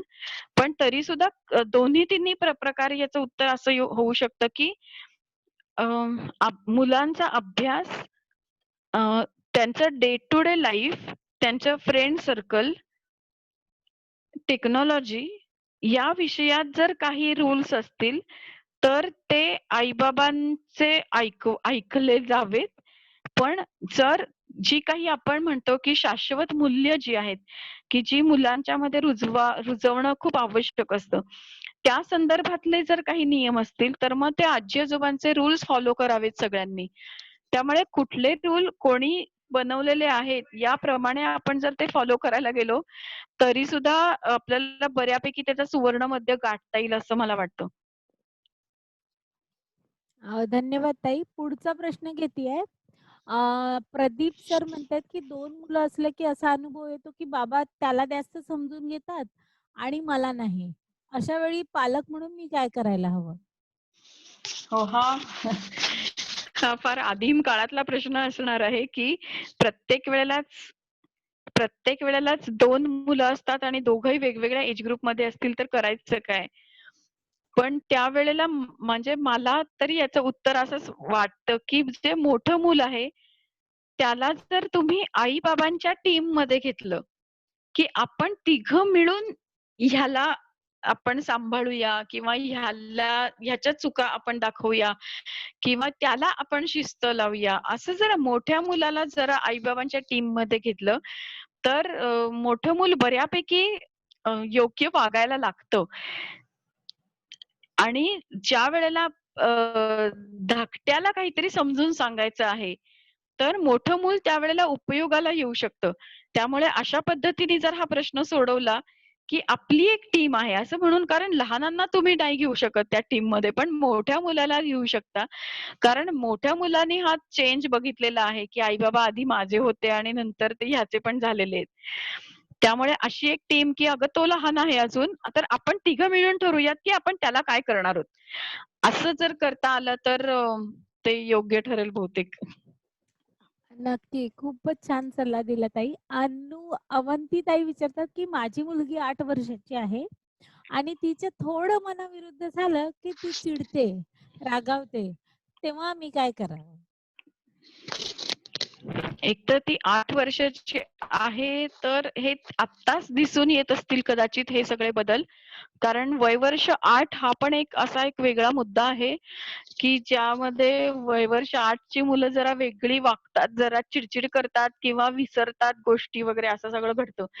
पण ओव्हरऑलच मी हा प्रश्न हा सगळ्यांच्यासाठीच सांगते, की खूपच वेळेला असं होत असेल, की मुलं एकदम चिडतात, अब्दळापट करतात वगैरे, तर मी एक अगदी अपोझिट असा एक उपाय सांगणार आहे यावरचा. जर मुलं लहान असतील तर, ते म्हणजे ज्यावेळेला ते जसं आपण म्हणतो ना, की रागाने किंवा संतापाने थरथर कापतात काही-काही मुलं. तर त्यावेळेला त्यांना काहीही समजावून न सांगायला जाणं, त्यांना काहीच न सांगणं, यापेक्षा फक्त त्यांना जवळ घेतलं, तरी सुद्धा त्यांचा राग क्षणात शांत होऊ शकतो. आणि कारण काय आहे म्हणजे ह्याचं मुळात काय आहे? मुळात काय झालं? तर तो जो काही ब्लड फ्लो आहे, जो निगेटिव्ह केमिकल्सचा ब्लड फ्लो कुठल्यातरी कारणाने तिच्या त्या ब्रेनमध्ये त्याचा ब्लड फ्लो वाढलाय ना. मग आपल्याला काय करायचंय? तो ब्लड फ्लो शांत करायचा आहे आणि तो निओकॉर्टेक्सकडे आणायचंय. मग अशी कुठलीही कृती करा की ज्यामुळे तो ब्लड फ्लो लिम्बिक सिस्टीम कडनं निओकॉर्टेक्स कडे जाईल.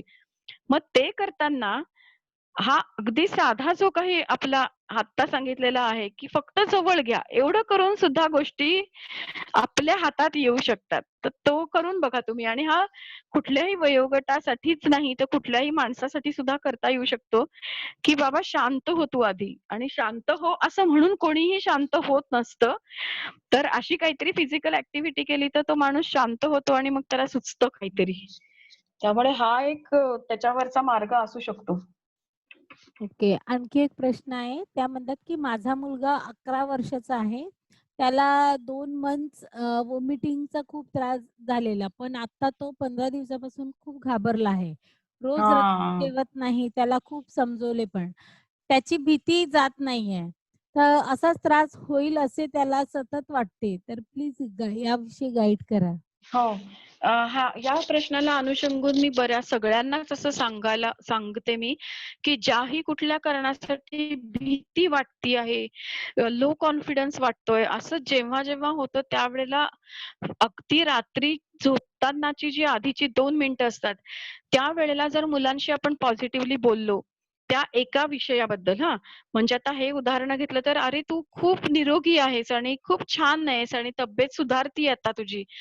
असं जर म्हटलं, तर हळू-हळू ते डीप माइंडमध्ये जातं. आणि याच्यासाठी एक ब्रेन रिसर्च असा आहे, की रात्री झोपताना जो शेवटचा थॉट मनामध्ये असतो, म्हणजे आपल्यापैकी प्रत्येकाने हा प्रयोग करून बघायला हरकत नाही.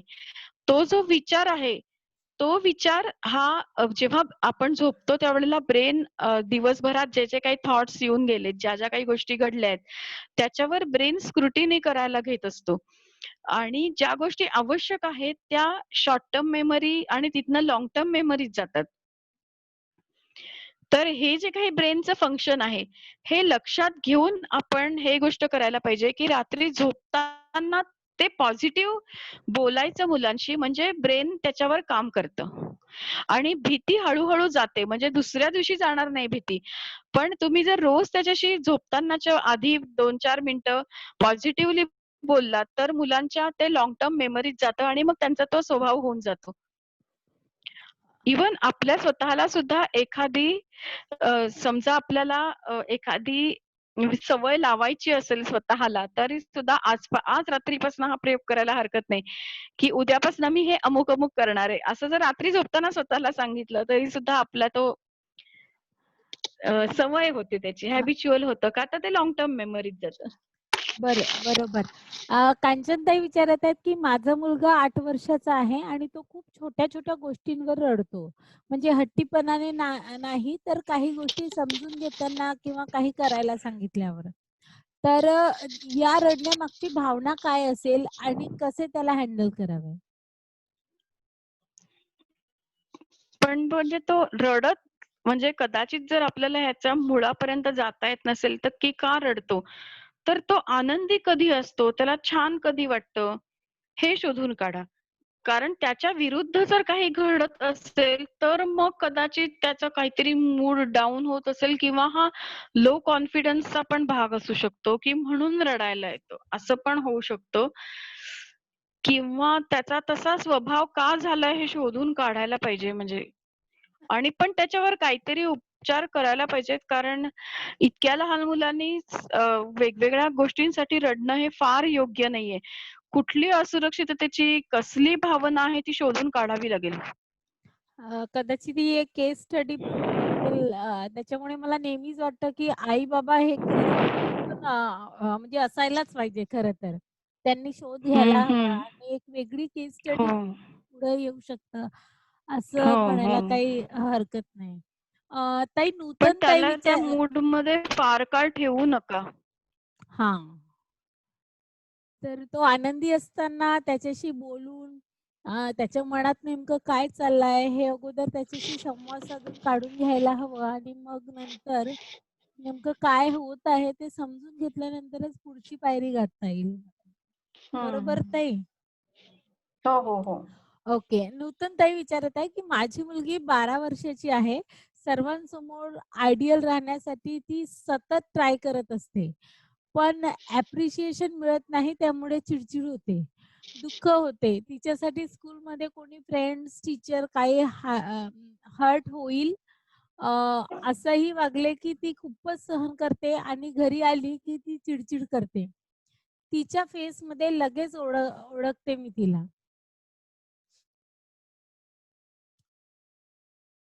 ताई प्रश्न समजलाय? हॅलो? हॅलो?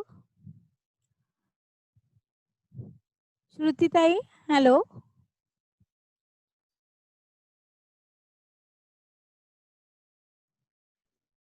श्रुतीताई, हॅलो?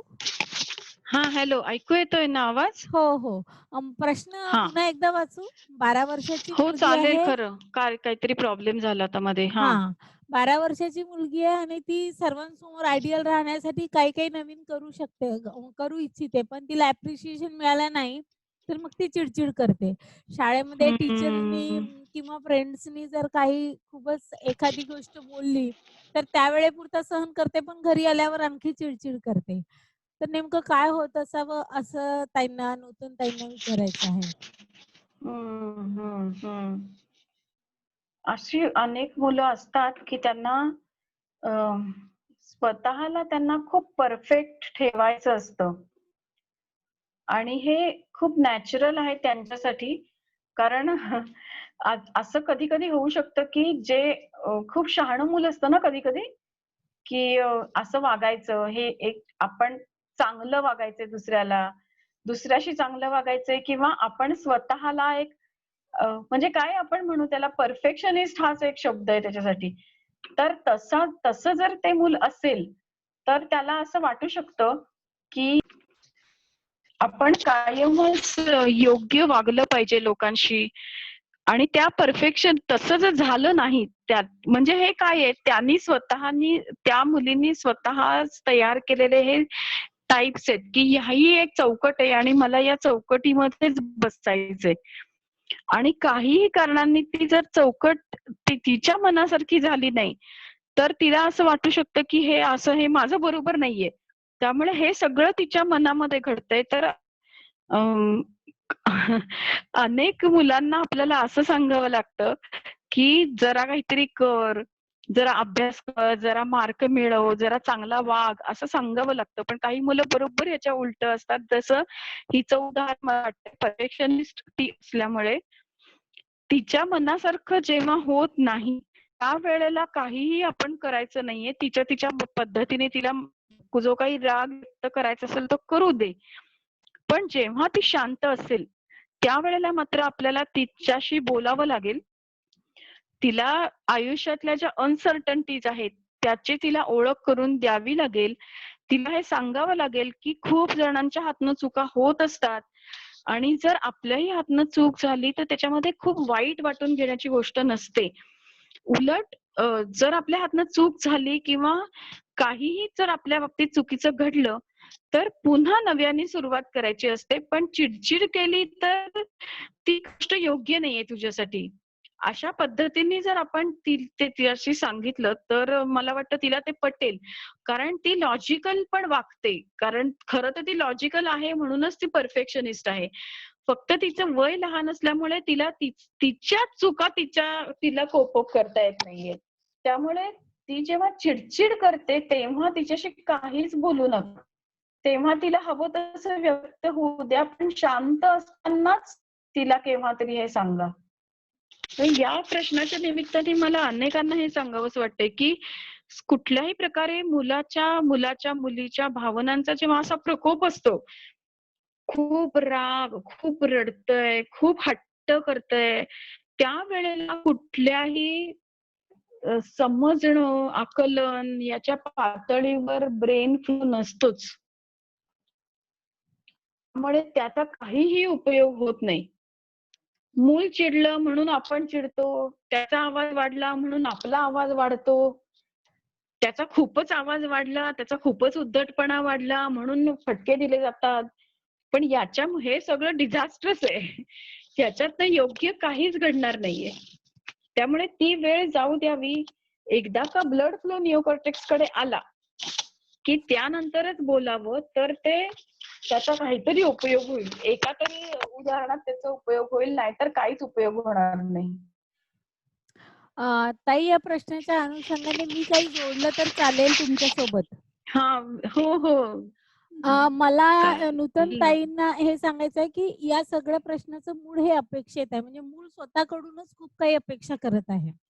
आणि ही अपेक्षा केव्हा मूल करायला शिकतं, जेव्हा पालक अगदी लहानपणापासून मुलांकडून परफेक्ट व्हावं अशी अपेक्षा करत येतात. आणि तेव्हा मूल स्वतःचं स्वतः ठरवतं, की मी या चौकोनामध्ये बसलो पाहिजे. त्याच्यात नूतन ताईच्या मुलीसारखी एखादी मुलगी असते, की ती स्वतः खूपच आयडियल ठेवू इच्छिते. पण ज्या काही अनसर्टनीज आहेत, की ज्या येऊ शकतात भविष्यात, याची आपण पालक कधीच जाणीव मुलांना करून देत नाही, की असं-असं होऊ शकतं. म्हणजे अगदी छोटी गोष्ट सांगितली तर समजा एक छोटाचं मूल जर रडत असेल, की मला आत्ताच्या आत्ता रात्री 12 वाजले आहेत, पण मला आता आईस्क्रीम खायची आहे आणि खूप धिंगाणा घालत आहे, ते ऐकतच नाहीये. पण त्या मुलाला त्यावेळेस याची जाणीव करून देणं खूपच आवश्यक आहे, की आता ती नाही मिळू शकणार. तू किती धिंगाणा घातलास तरी. मी असे काही पालक बघितले, रात्री गाडी काढून निघतील आणि कुठेतरी जातील आणि कुठेतरी बाबा तू शांत हो यासाठी शांत करतील. तर त्याला ती जाणीव तेव्हाच होऊ दिली पाहिजे. भलेही थोडा वेळ रडून, जसं तुम्ही म्हटलं, की थोडा वेळ त्याला जवळ घ्या आणि त्याला शांत करा आणि त्याला पण हे समजलंच पाहिजे, की जी गोष्ट होऊ शकत नाही, ती होऊ शकत नाही. जर ही गोष्ट हो, बालपणापासून बरोबर. झाली, तर पुढे ही समस्या मला नाही वाटत, की म्हणजे ती कधी होईल. हो, म्हणजे मी इतकं हो, ठामपणे बरोबर आहे. असं यासाठी बोलू शकते, की मला जी 2.5 वर्षाची मुलगी आहे, ती एक दिवस तिने गुल्लक काढला आपला आणि तिने त्याच्यात पैसे टाकले. पैसे टाकल्यानंतर म्हणाली, की "मम्मा, मला ते पैसे परत काढायचे आहेत तिथनं." तर म्हटलं, "पैसे परत नाही काढता येणार एकदा टाकल्यानंतर गुल्लकमध्ये." तर तिने इतका धिंगाणा घातला त्याच्यासाठी. पण मी शेवटपर्यंत, ती रडली खूप, पण मी शेवटपर्यंत तिला सांगितलं, "तू काही केलंस तरी याच्यातून पैसे परत नाही निघू शकत." मी तिला सगळे मार्ग करून दाखवले. आणि तिला हे समजलं, की एकदा गुल्लकमध्ये पैसे टाकले, तर ते फोडल्याशिवाय निघत नाही. तर ही गोष्ट आत्ता समजली. अशाच काही गोष्टी समजत गेल्या मुलांना, की मग जेव्हा-केव्हा त्यांना ॲप्रिशिएशन मिळत नाही किंवा त्यांच्या मनासारखं होत नाही, तर ही मुलं पुढे जाऊन चिड करणार नाही. तर हे सगळं ज्या पालकत्वाबद्दल आपण बोलत आहोत, की पालकत्व या दर्जाचं असावं. पालकांनी साक्षर होणं आवश्यक आहे. तर या अगदी सगळ्या बरोबर आहे. समस्या ज्या आहेत त्या पालकांच्या निरक्षरतेमुळे आहेत असं मला तरी वाटतं. तर हो, फक्त एकच मला याच्यात ऍड करायचंय, की ज्या वेळेला लहानपणी हे अगदी बरोबर आहे, की आता आईस्क्रीम नाही म्हणजे नाही, हे अगदी बरोबर आहे. पण टीनेजमध्ये गेल्याच्या सुरुवातीच्या काळामध्ये जर आपण एखाद्या वेळेला आपणहून जर म्हटलं, हां, म्हणजे तेव्हा कसं करायचंय, की आउट ऑफ द वे जाऊन, की त्याची आणि आपली फ्रेंडशिप जी आहे, तिची आणि आपली ही घट्ट करण्यासाठी काही वेळेला आउट ऑफ द वे जाऊन काहीच 1-2च गोष्टी करायच्या, की ज्यामुळे ही फ्रेंडशिप टिकून पण राहील. त्यामुळेच मी जे बरोबर. मुद्दा म्हटला होता, की एज ग्रुप वाईज आपल्याला वागावं लागतं अनेकदा. Yes, yes. ते खूपच आवश्यक आहे. एज ग्रुपनुसार पालकांनी एज ग्रुप स्वतःचं वाईज वागलं पाहिजे. हं. तुम्ही टीनेजच्या मुलांना, लहान मुलांचे आणि लहान मुलांना टीनेजचे नियम लावू शकत नाहीत आणि लावू नयेत. हां, इथे मला एक सांगायचंय काय, की अनेकदा आपण असं म्हणतो ना, की मुलांचे खूप लाड होतात हल्ली घरी. कारण ती एकटीच असतात किंवा अगदी 2 मुलं असतील तरी सुद्धा खूप लाड होतात. तर ते अक्षरशः केले नाही पाहिजेत. कारण मुलांना कृत्रिम वागणं पण कळतं. की आपली आई उगाचच, म्हणजे आता मला कळतंय, की माझं चुकलंय, तरी सुद्धा माझी आई मला पाठीशी घालतीये. हे मुलांना कळतं आणि काही-काही मुलं त्याचा गैरफायदा पण घेतात आणि काही-काही मुलं ही त्याच्यातनं मार्ग पण असा काढतात, की "आई मी चुकलीये ना," असं मुलं म्हणतात सुद्धा, लहान मुलं. बरोबर आहे. आणि तर ते जसं आहे तसं. आणि दुसरी महत्वाची गोष्ट म्हणजे आपण खूप बालमानसशास्त्र म्हणजे मुलांना समजून घ्या, म्हणजे सर्व काळ मुलांना समजून घ्या, असं नाहीये. ज्यावेळेला चूक होते, त्यावेळेला फक्त एकच आहे, त्या भरात बोलायचं नाहीये. नंतर बोला. तुम्हाला जे हवं ते मुलांशी बोला, फक्त नंतर बोला. सगळ्यांच्याच भावनांचा ब्लड फ्लो लिम्बिक सिस्टमकडे, मग काही उपयोग नाहीये त्याचा. त्यामुळे बोलायचं असेल तर बोला, फक्त कृत्रिम कधीच नको. कधीही कृत्रिम नको. कारण मुलांना खोटं खोटं बोलणं हे कळतं आणि मग ते म्हणजे ते लाडच होऊन जातात ते. त्यामुळे ते तसं नकोय. पुढचा प्रश्न घेते ताई. पुढचा प्रश्न आहे की वयात आलेल्या मुलांना सांभाळताना आई-बाबांना खूप त्रास होतो. त्यात घरची मंडळी तर आमची मुलं कधी अशी वागलीच नाही अशी उत्तरं देतात. तर अशा परिस्थितीत 2 पिढीतील या लोकांना कसं सांभाळावं? आता मुलांकडून मोठ्यांकडे आलोय आपण, की कसं सांभाळायचं हो, हो, त्यांना? हो. नाही इथे तर म्हणजे ज्या घरात वयात येत असलेली मुलं आहेत, तिथे खूप प्रॉब्लेम्स जाणवतात. कारण जनरेशन गॅप इतकी प्रचंड आहे सगळ्यांच्या मध्येच, की नेमकं कळत नाही, की करायचंय काय आत्ता? नेमकं आपण बाजू कोणाची घ्यायची आहे? आणि फक्त मला ते मगाशी मी जे टीनेज ब्रेन बद्दल सांगितलं, की त्यांनाच आत्ता कळत नाहीये, की आत्ता आपण नेमकं काय करायचंय. कारण इतक्या गोष्टी त्या ब्रेनमध्ये घडतायत. त्याला एका न्यूरो सायंटिस्टनी नाव असं दिलंय, की त्यांच्या ब्रेनमध्ये ट्रॅफिक जाम सुरू आहे आता. कुठल्या मार्गाने जायचंय हे त्यांनाच समजत नाहीये. त्यामुळे आणि ते मी मगाशी म्हटलं तसं बाहेरची प्रलोभनं इतकी असतात, की त्यांना थोडी सूट दिल्याशिवाय चालत नाही आणि मग मागची पिढी असं म्हणते, की आम्ही अशी सूट दिलेली नाहीये म्हणून. त्यामुळे हा रोजचा प्रसंग असतो. पण इथे पण मी मगाशी म्हटलं तसं जर टीम पाडून आपल्याला काही करता आलं, की आत्ता आजी-आजोबा म्हणतायत ते ऐकूया किंवा आजी-आजोबांना असं सांगता येतं कधी-कधी, की आत्ता तर तो म्हणतोय तर ऐकूया. ती मुलगी आपली जे काय म्हणते ते ऐकूया. तिच्याकडनं थोडंसं समजून घेऊया. अर्थात हे बोलणं खूप सोपं आहे. त्यावेळेला तो जो काही सगळीकडनं जो काही मारा होत असतो प्रत्येक माणसाकडनं आणि जो काही भावनिक आवेग आणि तो सगळं काय जे चालू असतं, त्यावेळेला मला एक म्हणजे प्रत्येक उदाहरण आपण इथे घेऊ शकणार नाही. पण मला म्हणूनच मी एक सूत्र सांगून ठेवलं, की ज्यावेळेला सगळे रागात असतील, सगळे चिडलेले असतील आणि सगळे संतापात असतील, त्यावेळेला फक्त डिझास्टरच घडणार. काही चांगलं नाही घडून येणार त्यावेळेला. म्हणून ह्या सगळ्या शांतपणे करण्याच्या गोष्टी आहेत. एकदा ते संपलं की मग बोला किंवा उलटं म्हणजे वयात येणाऱ्या मुलांच्या बाबतीत काय साधारणपणे परिस्थिती उद्भवू शकते? याचा आधी आढावा घेऊन जर आधी घरातल्या लोकांना सांगितलं, की आता थोडेसं हिचे मित्र-मैत्रिणी असे वागतात किंवा यांच्या पिढीमध्ये वाढदिवस असे-असे साजरे होतात. आपल्या काळात तसे होत नव्हते, पण हल्ली असे होतात.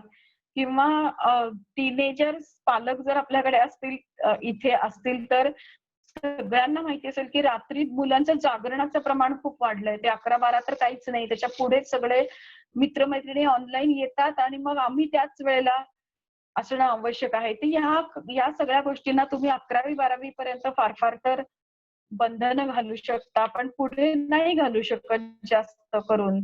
जरी आपल्याला कितीही माहिती असलं, की जागरण करणं योग्य नाहीये, रात्री तुम्ही ते जास्त वेळ सोशल मीडियावर असणं योग्य नाहीये. तुम्ही म्हणत राहा, पण एकीकडे हे माहिती पाहिजे, की आता ही सगळे घरोघरी जर सगळेजण असं करत असतील, तर आपल्या मुलाला त्याच्यापासून आपण लांब नाही ठेवू शकत.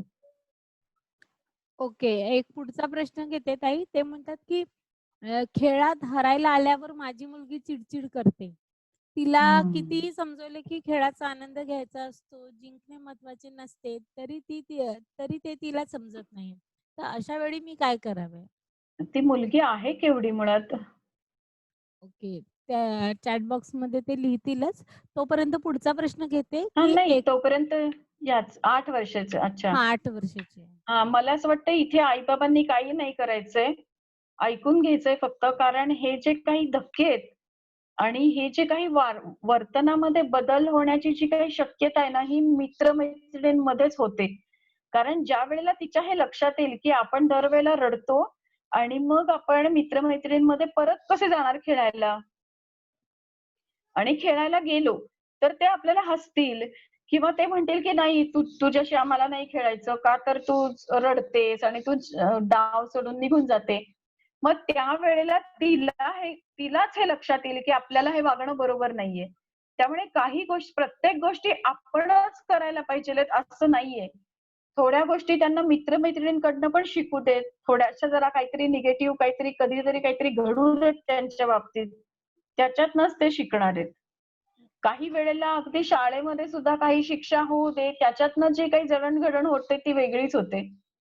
त्यामुळे प्रत्येक गोष्ट आपण पालक म्हणून शिकवायला नाही जायचंय. एक प्रश्न आणखी आहे, की एखादी वेळी आई रागवते आणि बाबा जवळ घेतात. तर हे योग्य आहे का? किंवा यावर तुमचं काय मत आहे? प्रसंग काय घडलाय त्याच्यावर अवलंबून आहे. प्रत्येक वेळेला जर असं होत असेल, तर त्या बाबांशी बोलायची गरज आहे. पण कधी-कधी आई खरोखर तिच्या कामाच्या गडबडीत किंवा तिला झेपत नाहीयेत काही गोष्टी म्हणून जर कायमच इलॉजिकल वागत असेल किंवा रागवत असेल आणि मारत पण असेल आणि तेव्हा जर बाबांनी जवळ घेतलं तर चालू शकतं. किंवा उलटं कधी-कधी व्हायला पाहिजे, की बाबा रागवलेत आणि मग आईनी जवळ घेतलंय. असा काहीतरी बॅलन्स ठेवावा लागेल. पण प्रसंग काय आहे ते जास्त महत्वाचं आहे. नाहीतर आई विलन होऊन बसायची. आई विलन होते. हो, कधी बाबा विलन होतात. कारण आपल्याकडे बाबांना तर खूप विलन केलंय ना. ते रागवतील, त्यांना नाव सांगीन, ते मारतील. एक प्रश्न आहे, की 9 वर्षापासून आपण मुलांसोबत कसं वागलं पाहिजे शिस्तीबाबत? 9 वर्ष? हां, 9 9 वर्ष वर्षाच्या आहे. पुढे 9 शिस्तीच्या वर्षाच्या बाबतीत. शिस्त नावाचं जे काही करायचंय ते त्याच्या अलीकडेच करून घ्यायचंय. कारण नंतर मुलं ऐकेनाशी होतात. 9 वर्षात 9 ते वयवर्ष 9 ते वयवर्ष 16 ही शिस्त कशी मोडू मी? जी काही आतापर्यंत शिस्त लावलेली आहे ती कशी मोडू ह्याच्यामध्ये मुलं असतात. त्यामुळे वयवर्ष 9 ला नवीन शिस्त लावणं फार अवघड आहे. आणि तरी सुद्धा जर लावायची असेल तर तुम्ही तसे वागा. तुमच्याकडे बघून मुलं शिकतील हे एक. तर तसं चालू असेल आणि तरीही मुलं तसं नसेल, तर ती सवय त्याच्या एकट्याला किंवा तिला लावण्यापेक्षा अख्ख्या फ्रेंड्सना लावा. सगळ्यांना बोलवा. आणि मग इनकॉर्पोरेट करा ती काय शिस्त लावायची आहे ती. तर ती कदाचित ऐकली जाईल, पण नाहीतर खूप अवघड आहे. खूप अवघड आहे. बरोबर आहे. शिल्पाताई विचारत आहेत, की बरेचदा आई-वडील मुलांना स्वतःची कंपेअर करतात. आणि मुलांना इन्फेरिटी कॉम्प्लेक्स देतात. अशा मुलांचा कॉन्फिडन्स लूज होतो. पॅरेंट्सना सांगूनही पटत नाही. How to deal with them? आहे ना असं. पण पेरेंट्स असं करतात आणि पेरेंट्सना सांगून पटत नाही म्हणजे मला कळलं नाही. शिल्पाताईचा प्रश्न आहे. शिल्पाताई आपण बोलू शकाल? मी तुम्हाला अनम्यूट करते. हां.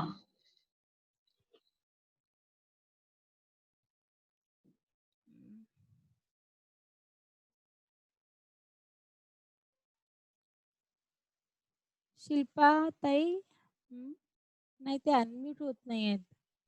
हॅलो. हां, बोला. येतोय का आवाज? हो, येतोय. प्लीज. हां, मला असं विचारायचं होतं, की बरेचदा असं होतं ना, की आई-बाबा स्वतःचीच उदाहरणं मुलांना देत असतात, की "मी तुझ्या वयाचा होतो तेव्हा असं नव्हतो वागत" किंवा "मी असं करायचो" आणि "तू असं कसं काय तुला जमत नाही." तर असा जेव्हा अप्रोच असतो आणि जेव्हा ॲक्चुअली मी एक स्कूलमध्ये काम करते, तर तिथे मी बरेचदा पेरेंट्सना भेटते, तेव्हा मला त्यांच्या रिएक्शन्स अशा ऐकायला मिळतात, की "अहो, आम्हाला कसं काय असं होऊ शकतं? माझा मुलगा आहे, मला कधी-कधी पटतच नाही, की हा माझा मुलगा आहे." तर हे कुठेतरी जो त्यांचा हे असतो, तर अशा पेरेंट्सशी कसं डील करायचं, हा माझा प्रश्न आहे. म्हणजे त्यांना अच्छा. ते ऐकूनच घ्यायचं नसतं, की नाही आमचं चुकतंय. हे त्यांना हो. एक्सेप्टेडच नसतं. तर हे मला थोडंसं हवं होतं, की कशा पद्धतीने त्यांना आपण समजावू शकतो. मुळात आपलं मूल हे आपल्यापेक्षा काहीतरी वेगळं आहे, हेच पटत नसतं त्यांना. त्यांना असं वाटत असतं, की आपण ती थिअरी इथे लागू पडते अशा पालकांच्या बाबतीत, की मूल हा मातीचा गोळा आहे आणि आम्ही त्याला आकार देऊ तसा. तर तसं मुळात नसतं. त्यामुळे आपण कदाचित मल्टिपल इंटेलिजन्सचा सिद्धांत सांगून किंवा कसं ते सांगून सुद्धा म्हणजे मला असं वाटतं, की कारण हा तुमचा प्रश्न असला असता तर मला तुम्हाला सांगता आला असता. पण हा कुठल्यातरी पेरेंट्ससाठी प्रश्न विचारलाय त्यामुळे मी पण थोडीशी अशी मला स्पष्टपणे ते सांगता येत नाहीये आता. की असं वेगळंच आहे. म्हणजे असं नाहीये, की तुमची मुलं तुमच्यासारखी असतात. असंच तुम्हाला त्यांना सांगायला लागेल. किंवा जे काही समोर आहे आता उदाहरण, त्याच उदाहरणामधनं तुम्हाला असं त्यांना पटवून द्यावं लागेल, की जर ते मूल तुमच्यासारखं असलं असतं तर त्यांनी असं केलं नसतं, असं काहीतरी तुम्हाला त्यांना सांगायला लागेल. हा डायरेक्ट पेरेंटचा प्रश्न असला असता तर मी काहीतरी उत्तर दिलं असतं, पण ते पेरेंट अननोन असल्यामुळे मला नाही सांगता येते.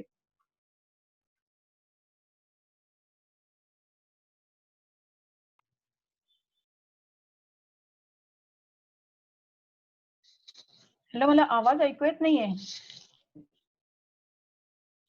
अनम्यूट केलं होतं स्वतःला, सॉरी म्यूट केलं अच्छा. होतं. हा. त्या म्हणतात की मुलांमध्ये हार्मोनल बदल होत असताना भावनांमध्ये कसा बदल होऊ शकतो, त्यावेळी पॅरेंट्सचा रोल कसा असावा?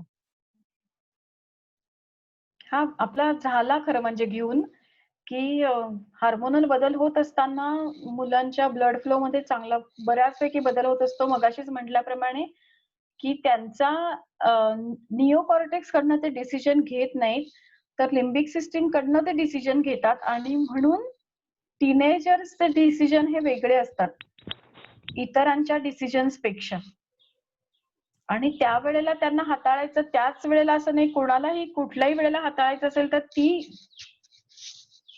परिस्थिती, ती जी काही सिच्युएशन आहे ती आधी थांबू दे, ती आधी जाऊ दे आणि त्यानंतरच आपल्याला त्यांच्याशी संवाद साधता येईल, त्यांच्याशी बोलता येईल. या वाढत्या वयातल्या मुलांशी संवाद साधण्याचे अनेक प्रकार असू शकतात. जसं आपण बोलून संवाद साधणं, कधी कधी मुलांना बोलायचं नसतं आई-बाबांशी, असं आलं की डायरेक्ट त्यांच्या खोलीत निघून जायचं किंवा तिथल्या तिथे बसलेले असतील तरी सुद्धा लक्ष नाही द्यायचं, आपलं काहीतरी करत राहायचं. त्यामुळे आपल्याला थोडंसं हुशारी दाखवून त्यांच्याशी संवादाच्या गोष्टी माध्यमच बदलावी लागतील. त्यांच्याशी माध्यम बदलावं लागतं. अगदी जर मोठी थोडी मुलं असतील तर त्यांना मेसेज टाकून किंवा अगदी शॉर्ट एखादी फळ्यावर, आपल्या घरी जर फळा असेल किंवा एखादीशी जागा असेल तर तिथं काहीतरी लिहून, असे आपल्याला संवादाची माध्यमं बदलावी लागतात जसजशी मुलं मोठी होतात तसतशी. पण बरोबर मला ताई. हा. मात्र इथे वाटतं की अनेकदा अनेक पालकांकडनं असं होतं की मुलाच्या बद्दल माहिती मिळत नाही, मग ती आपण मित्रांकडनं काढायचा प्रयत्न करतो आणि ज्या वेळेला हे आपल्या मुलांना कळतं की मित्राकडे माहिती विचारली आपली तर ते खूप हर्ट होतात आपली मुलं आणि त्या मित्राला आपण ना एक असा अधिकार दिल्यासारखा होतो की आता अविश्वास दाखवल्यासारखा होतो आपल्या मुलांबद्दल. त्यामुळे असं खरं तर करू नये कधी पालकांनी. म्हणून मी मगाचपासून हेच म्हणते की लहानपणापासून जर त्याला समजून घेतलं, म्हणजे भावनांच्या पातळीवर जर एम्पॅथी दाखवली, नुसती फक्त एम्पॅथी दाखवली, तरी सुद्धा मुलं दुरावणार नाहीत आणि मग ते आपल्यापासून काही नाही लपवत. मुलं काही नाही लपवत आपल्यापासून. फक्त त्यांना हा मनातनं विश्वास असावा लागतो की आपली आई किंवा आपले बाबा आपलं ऐकून घेतात. त्यांना ही गोष्ट चालते. हे जेव्हा मुलांना कळतं ना, तेव्हा मुलं काही नाही लपवत. आणि जी मुलं लपवतात ती आई-बाबांना काही सांगत नाहीत, कारण त्यांच्या मनात हे आधीपासूनच तयार झालेलं असतं की आपल्या घरी हे चालणार नाही. आपल्या घरी हे चालणार नाही हा जो काही मुद्दा आहे ना, हा खूप मुलांसाठी घातक आहे आणि म्हणून मुलं लांब जातात आपल्यापासून. ताई प्रतिमा प्रतिमा. ताईंना बोलायचं आहे. हा, प्रतिमा ताई हां. तुम्ही हो, थोडक्यात नमस्कार आपलं मॅडम. सांगा. हा, नमस्कार. नमस्कार. ॲक्चुअली माझी मुलगी 7 वर्षाची आहे आणि ती थोडीशी शाय आहे आणि ना ती असा कम्फर्ट झोन लोकांसोबत फार लवकर ॲडजस्ट नाही होत. म्हणजे ओपन व्हायला वेळ लागतो आणि तिचा कम्फर्ट झोन ती नेहमी शोधत राहते. जसं क्लासेस लावला तर लहानपणापासून असं ऑब्झर्व्ह करण्यात आलं माझं, की नेहमी मी क्लासमध्ये म्हणजे मी वर्कशॉप घ्यायची माझ्यासोबत असायची, स्विमिंग लावलं माझ्यासोबत. तर ती कम्फर्ट झोन शोधत असते. त्यामुळे जरी तिचा आवडतीचा क्लास असला, तरी ती टाळते, की नाही मग मला नाही लावायचा, मी घरीच थांबील. तर ती असं त्याच्यासाठी मी काय करायला हवं? हे मला थोडंसं मार्गदर्शन हवं होतं तुमच्याकडून. एकतर म्हणजे 2 स्वभाव असतात ना माणसाचे, इंट्रोव्हर्ट आणि एक्स्ट्रोव्हर्ट. त्यात जर ती इंट्रोव्हर्ट स्वभावाची असेल, तर जेव्हा ती हा स्वभाव बदलेल, त्यावेळेलाच तो बदलू शकेल. आपण बाहेरनं असं इंजेक्ट करू नाही शकत. आणि दुसरा मला प्रश्न एक तुम्हाला विचारावासा वाटतं, की शरीराने थोडी वीक आहे का ती? जर नाही मॅम. थोडीशी ती नाहीये. व्यवस्थित हेल्दी आहे आणि ऍक्च्युली ती नेहमी शाळेमध्ये फर्स्ट 2 मध्येच असते. इव्हन तिला स्टेज डेअरिंग आहे. तसं ती सगळं तिला कम्फर्ट झोन मिळाला की शी इज व्हेरी ऍब्सोल्युटली परफेक्ट. पण ती पहिली कोणती गोष्ट करण्यासाठी घाबरते. मी करू की नाही? मला भीती वाटेल, मी जाऊ की नाही? असं सगळं तिचं पण असतं. तुम्हाला असं वाटत नाही का की हे खूप नॅचरल आहे? हो एकदा मॅम. कम्फर्ट झोन मिळाल्यानंतर ती सगळं नीट करते. याचा अर्थ ती स्वतःला म्हणजे तिच्या बाबतीत तुम्हाला काळजी करायचं फारसं कारण नाही उरणार. कारण ती स्वतःच लॉजिकल विचार करते की आपण हे करायचंय का नाही करायचंय. या क्लासला जाणं म्हणजे हे वातावरण माझ्यासाठी योग्य आहे का नाहीये ह्याचा ती स्वतः विचार करती आहे. ही त्याच्या मागची एक चांगली गोष्ट आहे. त्यामुळे ती शाय आहे असं नाही वाटत मला. जर ती शाय असली असती किंवा बुजरी असली असती ना, तर ती स्टेज डेअरिंग पण तिने केली नसती. पहिला काही वेळ आहे की ती तो घेते. पण मला असं वाटतं की आजकालच्या जगात ही खूप चांगली सवय आहे की पहिला वेळ तिने घ्यावा. पटकन कुठेही मिक्स होण्यापेक्षा थोडंसं रिझर्व्ह राहणं, थोडी स्वतःची पर्सनल स्पेस जपणं आणि त्यानंतर एंटर करणं ही खूप गोष्ट चांगली वाटते उलट मला. ती अशी कुठल्या धोक्यात आणि संकटात वगैरे अशी जाणार नाही कधी त्यामुळे. एक प्रश्न पुन्हा घेऊया ताई. त्या म्हणतायत की मुलांना या कॉम्पिटिशनच्या युगात एक चांगला नागरिक होण्यासाठी आणि स्पर्धांपासून दूर ठेवण्यासाठी काय करावे? स्पर्धांमधून दूर ठेवण्यासाठी. हां. आणि खरंच तो आपल्याकडे ना कळीचा मुद्दा आहे भावनांसाठी. खूप आपल्याकडे असे पालक जास्तीत जास्त चांगल्या संख्येने व्हावेत की ज्यांना असं वाटतं आहे की त्यांनी स्पर्धांपासून दूर राहावं म्हणून. कारण स्पर्धा ही एक अशी भावना आहे, ती भावनाच आहे आणि की जी लहानपणापासून जर मनामध्ये आली तर दुसरं तिसरं काहीच महत्वाचं नसतं त्याच्यासाठी. फक्त ती स्पर्धा. म्हणजे मला एक उदाहरण इथे सांगावंसं वाटतं की माझ्या ओळखीचे एक असे आई-बाबा आहेत आणि त्यांची एक छोटी मुलगी तेव्हा आता मोठी झाली आहे. पण तिला त्यांनी अबॅकसला घातलं होतं आणि आपल्याला माहिती आहे की अबॅकसमध्ये पुढच्या लेव्हल यायला लागल्या की मग मला अजून एक परीक्षा द्यायची, मग मला अजून एक परीक्षा द्यायची असं सगळं सुरू होतं. पण जेव्हा त्या आई-बाबांच्या हे लक्षात आलं की तिला आता त्या गणित यायला लागलीये. पण त्यातला इंटरेस्ट जाऊन तिला मी पहिली आले का दुसरी आले का तिसरी आले ह्याच्यामध्ये तिला इंटरेस्ट आहे. हे लक्षात आल्यानंतर काही दिवसांनी त्यांनी अबॅकस बंद करून टाकला. कारण का तर हे स्पर्धेची भावनाच निर्माण झाली तिच्यामध्ये आणि ती स्पर्धा म्हणून करू नये तिने एक आनंद म्हणून करावं, एक स्किल शिकतोय आपण म्हणून करावं, पण या गोष्टीसाठी करू नये. त्यामुळे स्पर्धेपासून लांब राहण्यासाठी म्हणजे स्पर्धेला आपल्याला पूर्ण फोल नाही ठरवायचं. फक्त आपल्याला त्यातल्या म्हणजे जे आपण करतो आहे त्यातला आनंद कसा महत्वाचा आहे यासाठी आपणही त्यांच्या समोर काही गोष्टी केल्या आणि त्यांना जर तशा गोष्टी सांगितल्या ना, मला वाटतं इथे गोष्टींचा टूल खूप उपयोगी पडेल की लोकांच्या गोष्टी सांगायच्या. काही महत्वाच्या, काही मोठ्या माणसांच्या गोष्टी जर त्यांना सांगितल्या तर त्याचा उपयोग होईल. सगळं आनंद मिळवण्याच्या गोष्टींमध्ये स्पर्धेच्या गोष्टी सांगण्यामध्ये कोण जिंकलं यावरच आपण कधी भर देतो. तर हरतानाही हरून कसं जिंकता आलं, आणखी शिकता आलं, अशा पण काही गोष्टी सांगितल्या तर कदाचित मुलांमध्ये तो फरक दिसून येईल. अदिती मॅडम विचारत आहेत की मुलं एखाद्या फ्रेंडला कॉपी करतात, ते कसे कपडे घालतात, ते कसे बोलतात, तर आपल्या मुलांना त्याच्यापासून बाहेर आणण्यासाठी काय करावं? खरं तर खूप नॅचरल इन्स्टिंक्ट आहे मुलांचं की आपल्या आवडत्या मित्राला कॉपी करणं, मैत्रिणीला कॉपी करणं किंवा थोडे पुढे गेल्यानंतर हिरो हिरोईनला एखाद्या स्पोर्ट्स पर्सनला कॉपी करणं हे असं खूप नॅचरल आहे. खूप प्रॉब्लेमॅटिक नसेल तर कॉपी नाही केली तरी म्हणजे ह्याच्याबद्दल काही विशेष काही पावलं उचलली नाही तरी चालतील. कारण तो एक फेज असते ती आणि ती त्या मित्राची किंवा त्या मैत्रिणीची ती फेज संपली की दुसरं काहीतरी सुरू होतं. आणि आपण मात्र खूप काठाकूट करतो त्या गोष्टीसाठी की ही अशा गोष्टी तू नको करू, त्याच्यासारखं कशाला करतो असं सांगण्यात. पण मुलांना हे हळूहळू स्वतःलाच कळतं की आपण हे अशा पद्धतीने कॉपी नाही करायला पाहिजे म्हणून. एक काही शेवटचा गोष्टी त्याच्यावर सोडून द्यायला पाहिजेत. ओके. एक शेवटचाच प्रश्न घेऊया की आत्मविश्वास वाढविण्यासाठी काय करता येईल? अं, बऱ्याच गोष्टी करता येतील आत्मविश्वास वाढवण्यासाठी. सगळ्यात पहिलं म्हणजे शारीरिक त्यांची म्हणजे ज्याला फिजिकल फिटनेस म्हणतो, तो फिजिकल फिटनेस जरी त्यांचा वाढला, तरी सुद्धा त्यांच्यातला कॉन्फिडन्स वाढतो.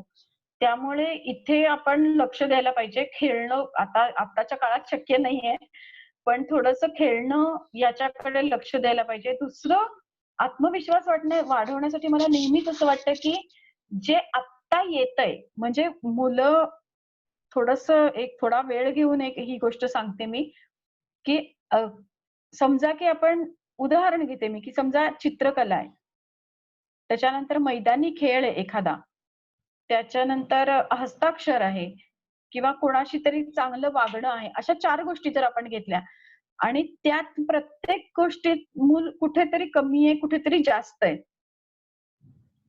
तर मला कायम असं वाटतं की जिथे समजा आता 5 पॉइंट स्केल आहे समजा आणि आपलं मूल समजा 4 वर आहे आता, तर तिथून सुरुवात करावी.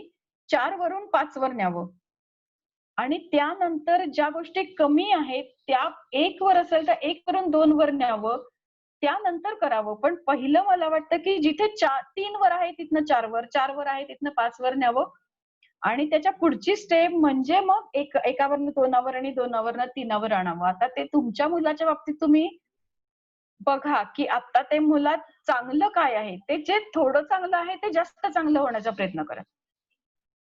असं वाटतंय मला आत्मविश्वास वाढवण्यासाठी. याने मुलांचा आत्मविश्वास वाढतो.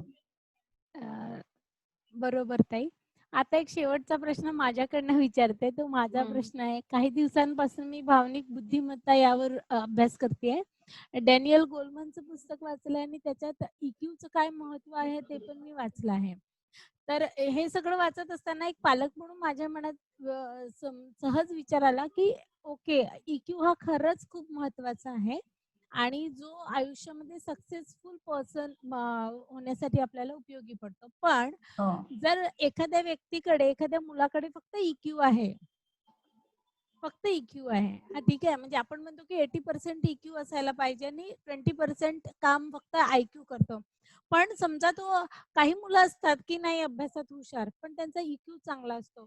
तर IQ नसेल तर फक्त EQच्याच याच्यातून यश मिळवता येतं का? की मग कसं करता येईल त्याला EQ, IQ सोबत आणण्यासाठी आणखी काय करता येईल का?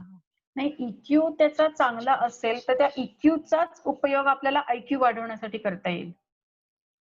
म्हणजे EQ मधल्या म्हणजे EQतलं सगळ्यात पहिली स्टेप काय आहे की स्वतःला ओळखणं. येस. जर आपण स्वतःला ओळखलं तरच दुसरी स्टेप म्हणजे दुसऱ्याला ओळखू शकतो. त्यामुळे स्वतःला ओळखण्यातच त्यांनी स्वतःच्या IQ वर काम केलं पाहिजे किंवा आपण तशा ऍक्टिव्हिटी काढल्या पाहिजेत की ते मूल स्वतःच्या IQ वर काम करायला लागेल. म्हणजे सेल्फ अवेअर झालं तर मूल स्वतःहून स्वतःचे मार्ग शोधण्याचा प्रयत्न करेल आणि करतो आणि अर्थात अनुभव तर दिलेच पाहिजेत. बरोबर, बरोबर. Okay, okay. एक प्रश्न असा आलाय की what exactly happens in child's brain when anybody ask a question? Anybody ask a question? हां, एखादा प्रश्न विचारला तर चाइल्डच्या ब्रेन मध्ये नेमकं काय होतं? मला वाटते वर्निक आणि ब्रोकाच्या माध्यमातून काय एक्सप्लेन करता नाही, येईल? प्रश्न विचारणाऱ्याच्या ब्रेन मध्ये का नाही, ज्यांनी ज्यांनी प्रश्न what exactly happens in child's brain म्हणजे मुलांच्या ब्रेन मध्ये काय होतं जर एखाद्याने त्याला प्रश्न विचारला तर? सगळ्यात पहिलं म्हणजे जेव्हा प्रश्न कुठलाही विचारला जातो ना, म्हणजे आता समजा की आता समजा त्यांनी चाइल्ड ब्रेन विषयी विचारलाय की कुठल्या मुलाला समजा की किती वाजले किंवा हा प्रश्नाचं उत्तर दे. तर कोणीही कधीही कुठलाही प्रश्न जेव्हा विचारतो ना तेव्हा एक हलकासा ताण येतोच कुठल्याही माणसाच्या ब्रेन मध्ये. म्हणजे त्याचा ब्लड फ्लो हा आधी थोडासा भावनिक पातळीवर जातोच. तो काही सेकंद असेल किंवा अगदी पाव सेकंदासाठी सुद्धा असेल. पण सगळ्यात पहिल्यांदा ही गोष्ट घडून येते आणि त्यानंतर मग आपण स्वतःनी तो निओकॉर्टेक्स कडे नेऊन मग तार्किक कडे नेऊन आपण त्याचं उत्तर दिलं पाहिजे. मला त्यामुळे पालकांकडून प्रश्नांना मुलं खूप घाबरतात. म्हणून मला असं वाटलं की this question is related to that emotion. प्रश्न विचार कोणीतरी मला प्रश्न विचारेल याला मुलं घाबरतात खूप. तुम्ही जर त्यांच्या पातळीवर जाऊन जर कधी तुमची इंटरॅक्शन झाली असेल ना, तर मी तुम्हाला प्रश्न विचारते हा. असं कितीही फ्रेंडली विचारलं तरी काय विचारणार? मग आम्हाला ते उत्तर नाही आलं तर? असं कुठेतरी मुलांच्या मनामध्ये असतं. त्यामुळे मला हा प्रश्न तसा वाटला. ओके. तर प्रश्न हा शब्दाचा प्रयोग न करता चला आता आपण बोलूया हां, याच्याबद्दल काय हां, वाटतं? असं तरी म्हटलं तर चालतं. कदाचित हां, थोडा फरक पडू शकेल. नक्कीच. मला पालकांकडून विनंती आहे की 15 मिनिटं आणखी वाढवावेत. त्यांना तुमच्याशी बोलायचं आहे आणि बराच वेळ पण झालाय. एक प्रश्न घेऊया आणखी, की मेमरी हां. वाढवण्यासाठी काय करता येईल? असा टिपिकल ट्रेडिशनल प्रश्न आला आहे आपल्यासाठी. आणि खरंच ती वाढवता येते का? म्हणजे जसं आयक्यू वाढवता येतो का मुलांचा? आयक्यू हा ओव्हर द पिरियड वाढतो. जसजसे अनुभव वाढतात तसतसं न्यूरॉन कनेक्शन वाढतं आणि तसतसं मेमरी पण वाढते. पण मेमरी चांगल्या पद्धतीने वाढवायची असेल ना, तर आहार हा अतिशय आवश्यक आहे. कारण न्यूरॉन कनेक्शन तर झाले, पण त्याची प्रॅक्टिस मिळणं हे अत्यंत महत्वाचं असतं.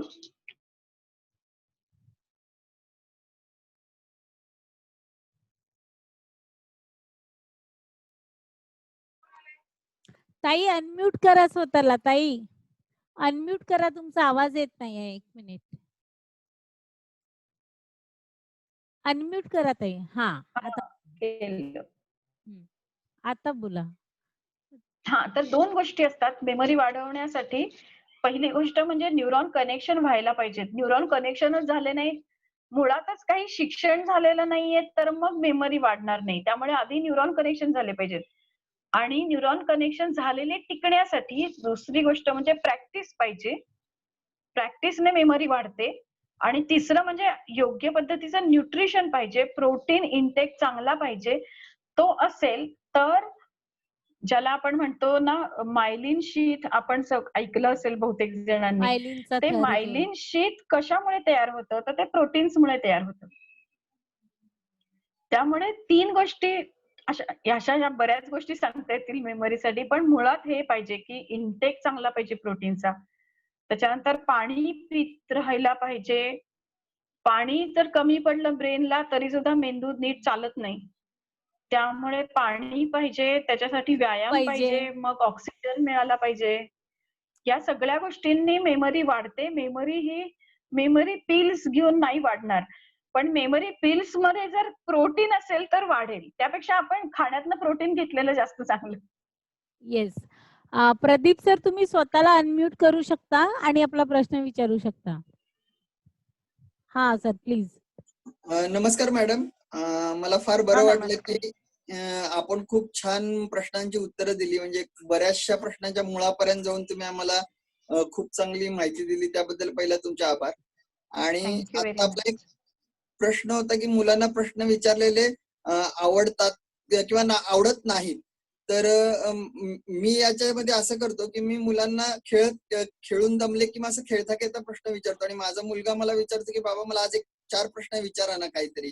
मी त्याला खेळता खेळता विचारतो की अरे एक काम करूयात, आता तुम्ही 2 जण बसा. मला आता सांगा की जमिनीखाली 5 भाज्या म्हणजे येणारी फळभाज्या कुठली, जमिनीच्या वरची कुठली. मग त्यांना असे सायंटिफिक असे प्रश्न विचारल्यानंतर त्यांना असं वाटतं की बाबा किती असं इंटरेस्टिंग प्रश्न विचारतात आल्यावर. मग ते आता त्यांना सवय लागली की तो कंटाळला की म्हणतो बाबा मला जरा अशा अवघड किंवा असे काहीतरी खेळातले काहीतरी 4 प्रश्न विचारा. एक उदाहरण द्यायचं झालं तर मी त्याला विचारलं की समजा लाईट गेले तर तू काय करशील. तर मग त्याने सांगितलं की मी बॅटरी वापरेन. मग मी सांगितलं बॅटरीत सेल नाहीत, मग तू काय करशील. मग तो पोचला की मी देवाच्या पसली समई लावीन. मग म्हटलं काडीपिटी नाही तर मग तू काय करशील. असे मेणबत्ती लावीन. मग असे प्रश्न विचारत विचारत मी शेवटी अगदी काजव्यापर्यंत पोहोचलो. मग त्याने शेवटी मला उत्तर दिले की मी ते लाईटचे किडे असतात ना ते बाटलीत भरून आणून मी सोडीन, मग घरात लाईट लागेल. म्हणजे असे प्रश्न विचारू शकतो का आपण मुलांना की ज्याच्यातनं त्यांना खूप इंटरेस्टिंग गोष्टी करू किती छान शकतो. सांगितलं तुम्ही. खूप छान, खूप छान. तुम्ही खूपच छान सांगितलं.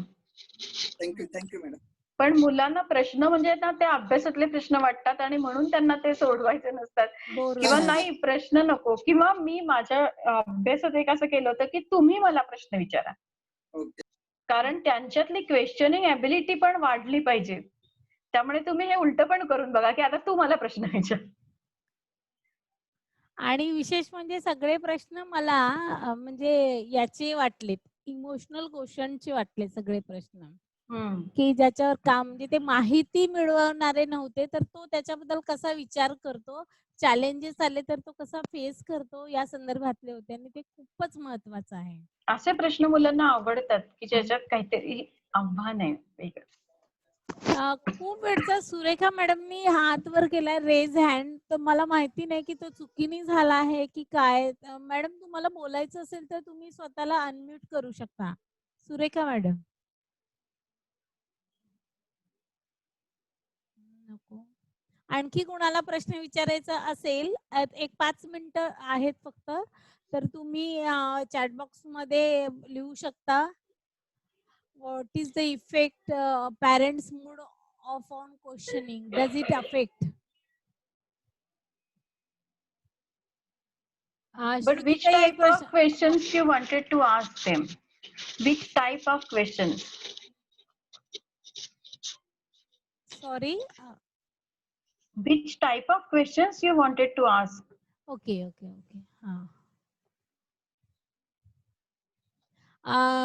विजय खनकेला स्वतःला अनम्यूट करून तुम्ही सरळ प्रश्न विचारू शकता सर. हा, नमस्कार मॅडम, मी विजय खनके, चंद्रपूर वरनं. हा बोला.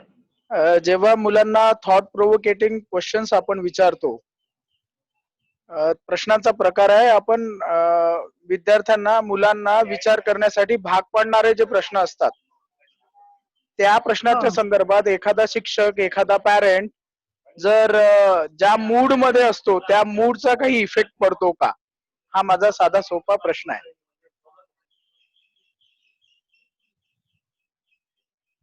शिक्षकाच्या मूडचा परिणाम म्हणजे मला असं वाटतं त्यांना असं विचारायचं असेल की पालक जेव्हा प्रश्न विचारतात किंवा शिक्षक जेव्हा प्रश्न विचारतात, जर एखादा पालक किंवा शिक्षक डिप्रेस असेल आणि त्याच्यामध्ये त्यांनी प्रश्न विचारला असेल, तर त्याचा मुलांवर काही इफेक्ट पडतो का, असं कदाचित नक्कीच होतो. अगदी म्हणजे अगदी सहजच आहे की ज्या वेळेला आई किंवा बाबा चिडून म्हणतात की चला आता अभ्यास करायचा आणि आता मी तुम्हाला प्रश्न विचारतो, तेव्हा साहजिकच तो जास्त ताण येणं शक्य आहे. पण आता जसं त्यांनी सांगितलं की खेळता खेळता केव्हा तरी असे काहीतरी प्रश्न विचारले तर उलट ते मुलांना आवडतात. त्यामुळे आता त्यांनीच त्याचं खरं तर चांगलं उदाहरण दिलंय आणि त्याचं उत्तर पण आपलं की छान उत्तर दिलं. निश्चितपणे 100% याचं उत्तर हे असंच आहे की तो इफेक्ट होतोच मुलांच्या मनावर. शिक्षकांनी कोणी कुठल्या मूड मध्ये प्रश्न विचारलाय, प्रश्न जाऊ दे, कुठल्या मूड मध्ये आता आई आहे याचा सुद्धा मुलांवर परिणाम होतो. पण मूड खराब असेल तर मुलांच्या जवळ काही वेळ जाऊ नये. ते येतच नाहीत मग जवळ, लांबनच बरं. एकच प्रश्न घेऊया ताई आता लास्ट, की मुलांशी कनेक्ट राहण्यासाठी एकत्रितपणे काय काय करता येईल. मुलांशी कनेक्ट राहण्यासाठी लहान मुलांशी कनेक्ट राहण्यासाठी 9 मी वर्षाचा मगाशी मुलगा आहे म्हटलं त्यांचा, त्यांना किती? 9 वर्षाचा. 9 वर्षाचा आहे. हा, मग आतापर्यंत जर तसं काही फार केलं नसेल तुम्ही जाणीवपूर्वक, तर आता एम्पथी दाखवा त्याला, की त्याला काय चाललंय, त्याच्या मनात काय आहे हे तुम्ही जाणून घेण्याचा प्रयत्न करा. पण त्याला तसं अगदी स्पष्ट नको, पण एक आधार देणं जे आहे ना, की तुझ्या मनातलं थोडंसं कळतंय मला, तू चुकत नाहीयेस, तू बरोबर आहेस, अशा प्रकारची त्याला जाणीव होईल असं काहीतरी तुम्ही तुमचं वर्तन ठेवा एकतर. दुसरं म्हणजे आपल्याला म्हणजे पेरेंट्स जरी खूप मुलांना म्हणत असतील ना की I am with you, I am always with you, तू काय असा एकटा नाहीयेस, तुला काय जे मनात असेल ते तू मला येऊन सांग. पण या अशा बोलण्याने मुलं मनातलं येऊन सांगणार नाहीयेत. तर त्यांना जेव्हा खरंच मनात असा विश्वास निर्माण होईल की नाही माझे आई बाबा खरंच खूप चांगले आहेत आणि खरंच आणि मुलं ठरवतात की कुणाशी कनेक्ट व्हायचं. आईशी कनेक्ट व्हायचं का बाबाशी व्हायचं का आजीशी व्हायचं का कुठल्या तरी लांबच्या मावशीशी व्हायचं काकाशी व्हायचं हे मुलं ठरवतात. त्यामुळे कनेक्शन हे तुम्ही म्हणजे आता मुद्दाम मला कनेक्ट करायचंय असं म्हणून नको, पण एक एम्पथी दाखवत की हा तुझं बरोबर आहे, थोडंसं अप्रिसिएशन, अशा गोष्टींमुळे त्याच्या मनात एक जागा निर्माण होईल की हो मला माझी आई आणि माझे बाबा समजून घेतात. ही जाणीव मनात झाली की मुलं आपोआप कनेक्ट होतील. मला इथे आठवण करून द्यायला आवडेल ताई की शुक्रवारला एक नीतूताई बावडेकर यांचं सेशन झालं आणि त्यांनी आपला अनुभव सांगितला की रेणुताई गावस्कर त्यांच्या घरी गेल्या होत्या जेव्हा त्यांचा मुलगा 4-4.5 वर्षाचा होता आणि त्या नवीन होत्या त्या मुलासाठी आणि तो आपलं चित्र घेऊन आईकडे आला. तर रेणुताईंनी त्याचं चित्र बघितलं आणि त्याच्या चित्राविषयी त्याच्याशी गप्पा मारायला लागल्या आणि गप्पा म्हणजे नकळत अशी अनौपचारिक प्रश्न विचारायला लागला आणि तो इतक्या लवकर कनेक्ट झाला त्यांच्याशी की कधीही कुणामध्ये न मिसळणारा तो त्या दिवशी आईला म्हणाला की आई आज रेणुताई माझ्या खोलीत माझ्यासोबत झोपतील तरी मला चालेल. ते आहे कनेक्शन की एक रॅपो जो आपण कसा तयार करायचा मुलांना.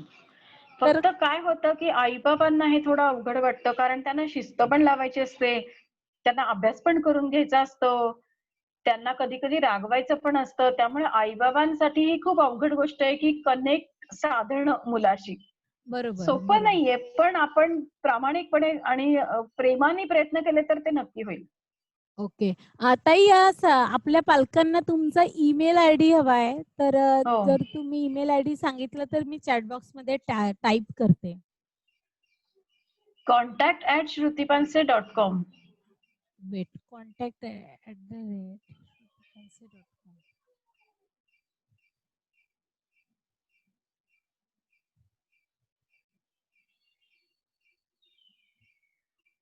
मी चॅटबॉक्स मध्ये श्रुतीताईंचा ईमेल आयडी टाईप करते आणि तुम्ही ताईंना मेल करून आणि त्यांच्याशी संवाद साधू शकाल असं मला वाटते.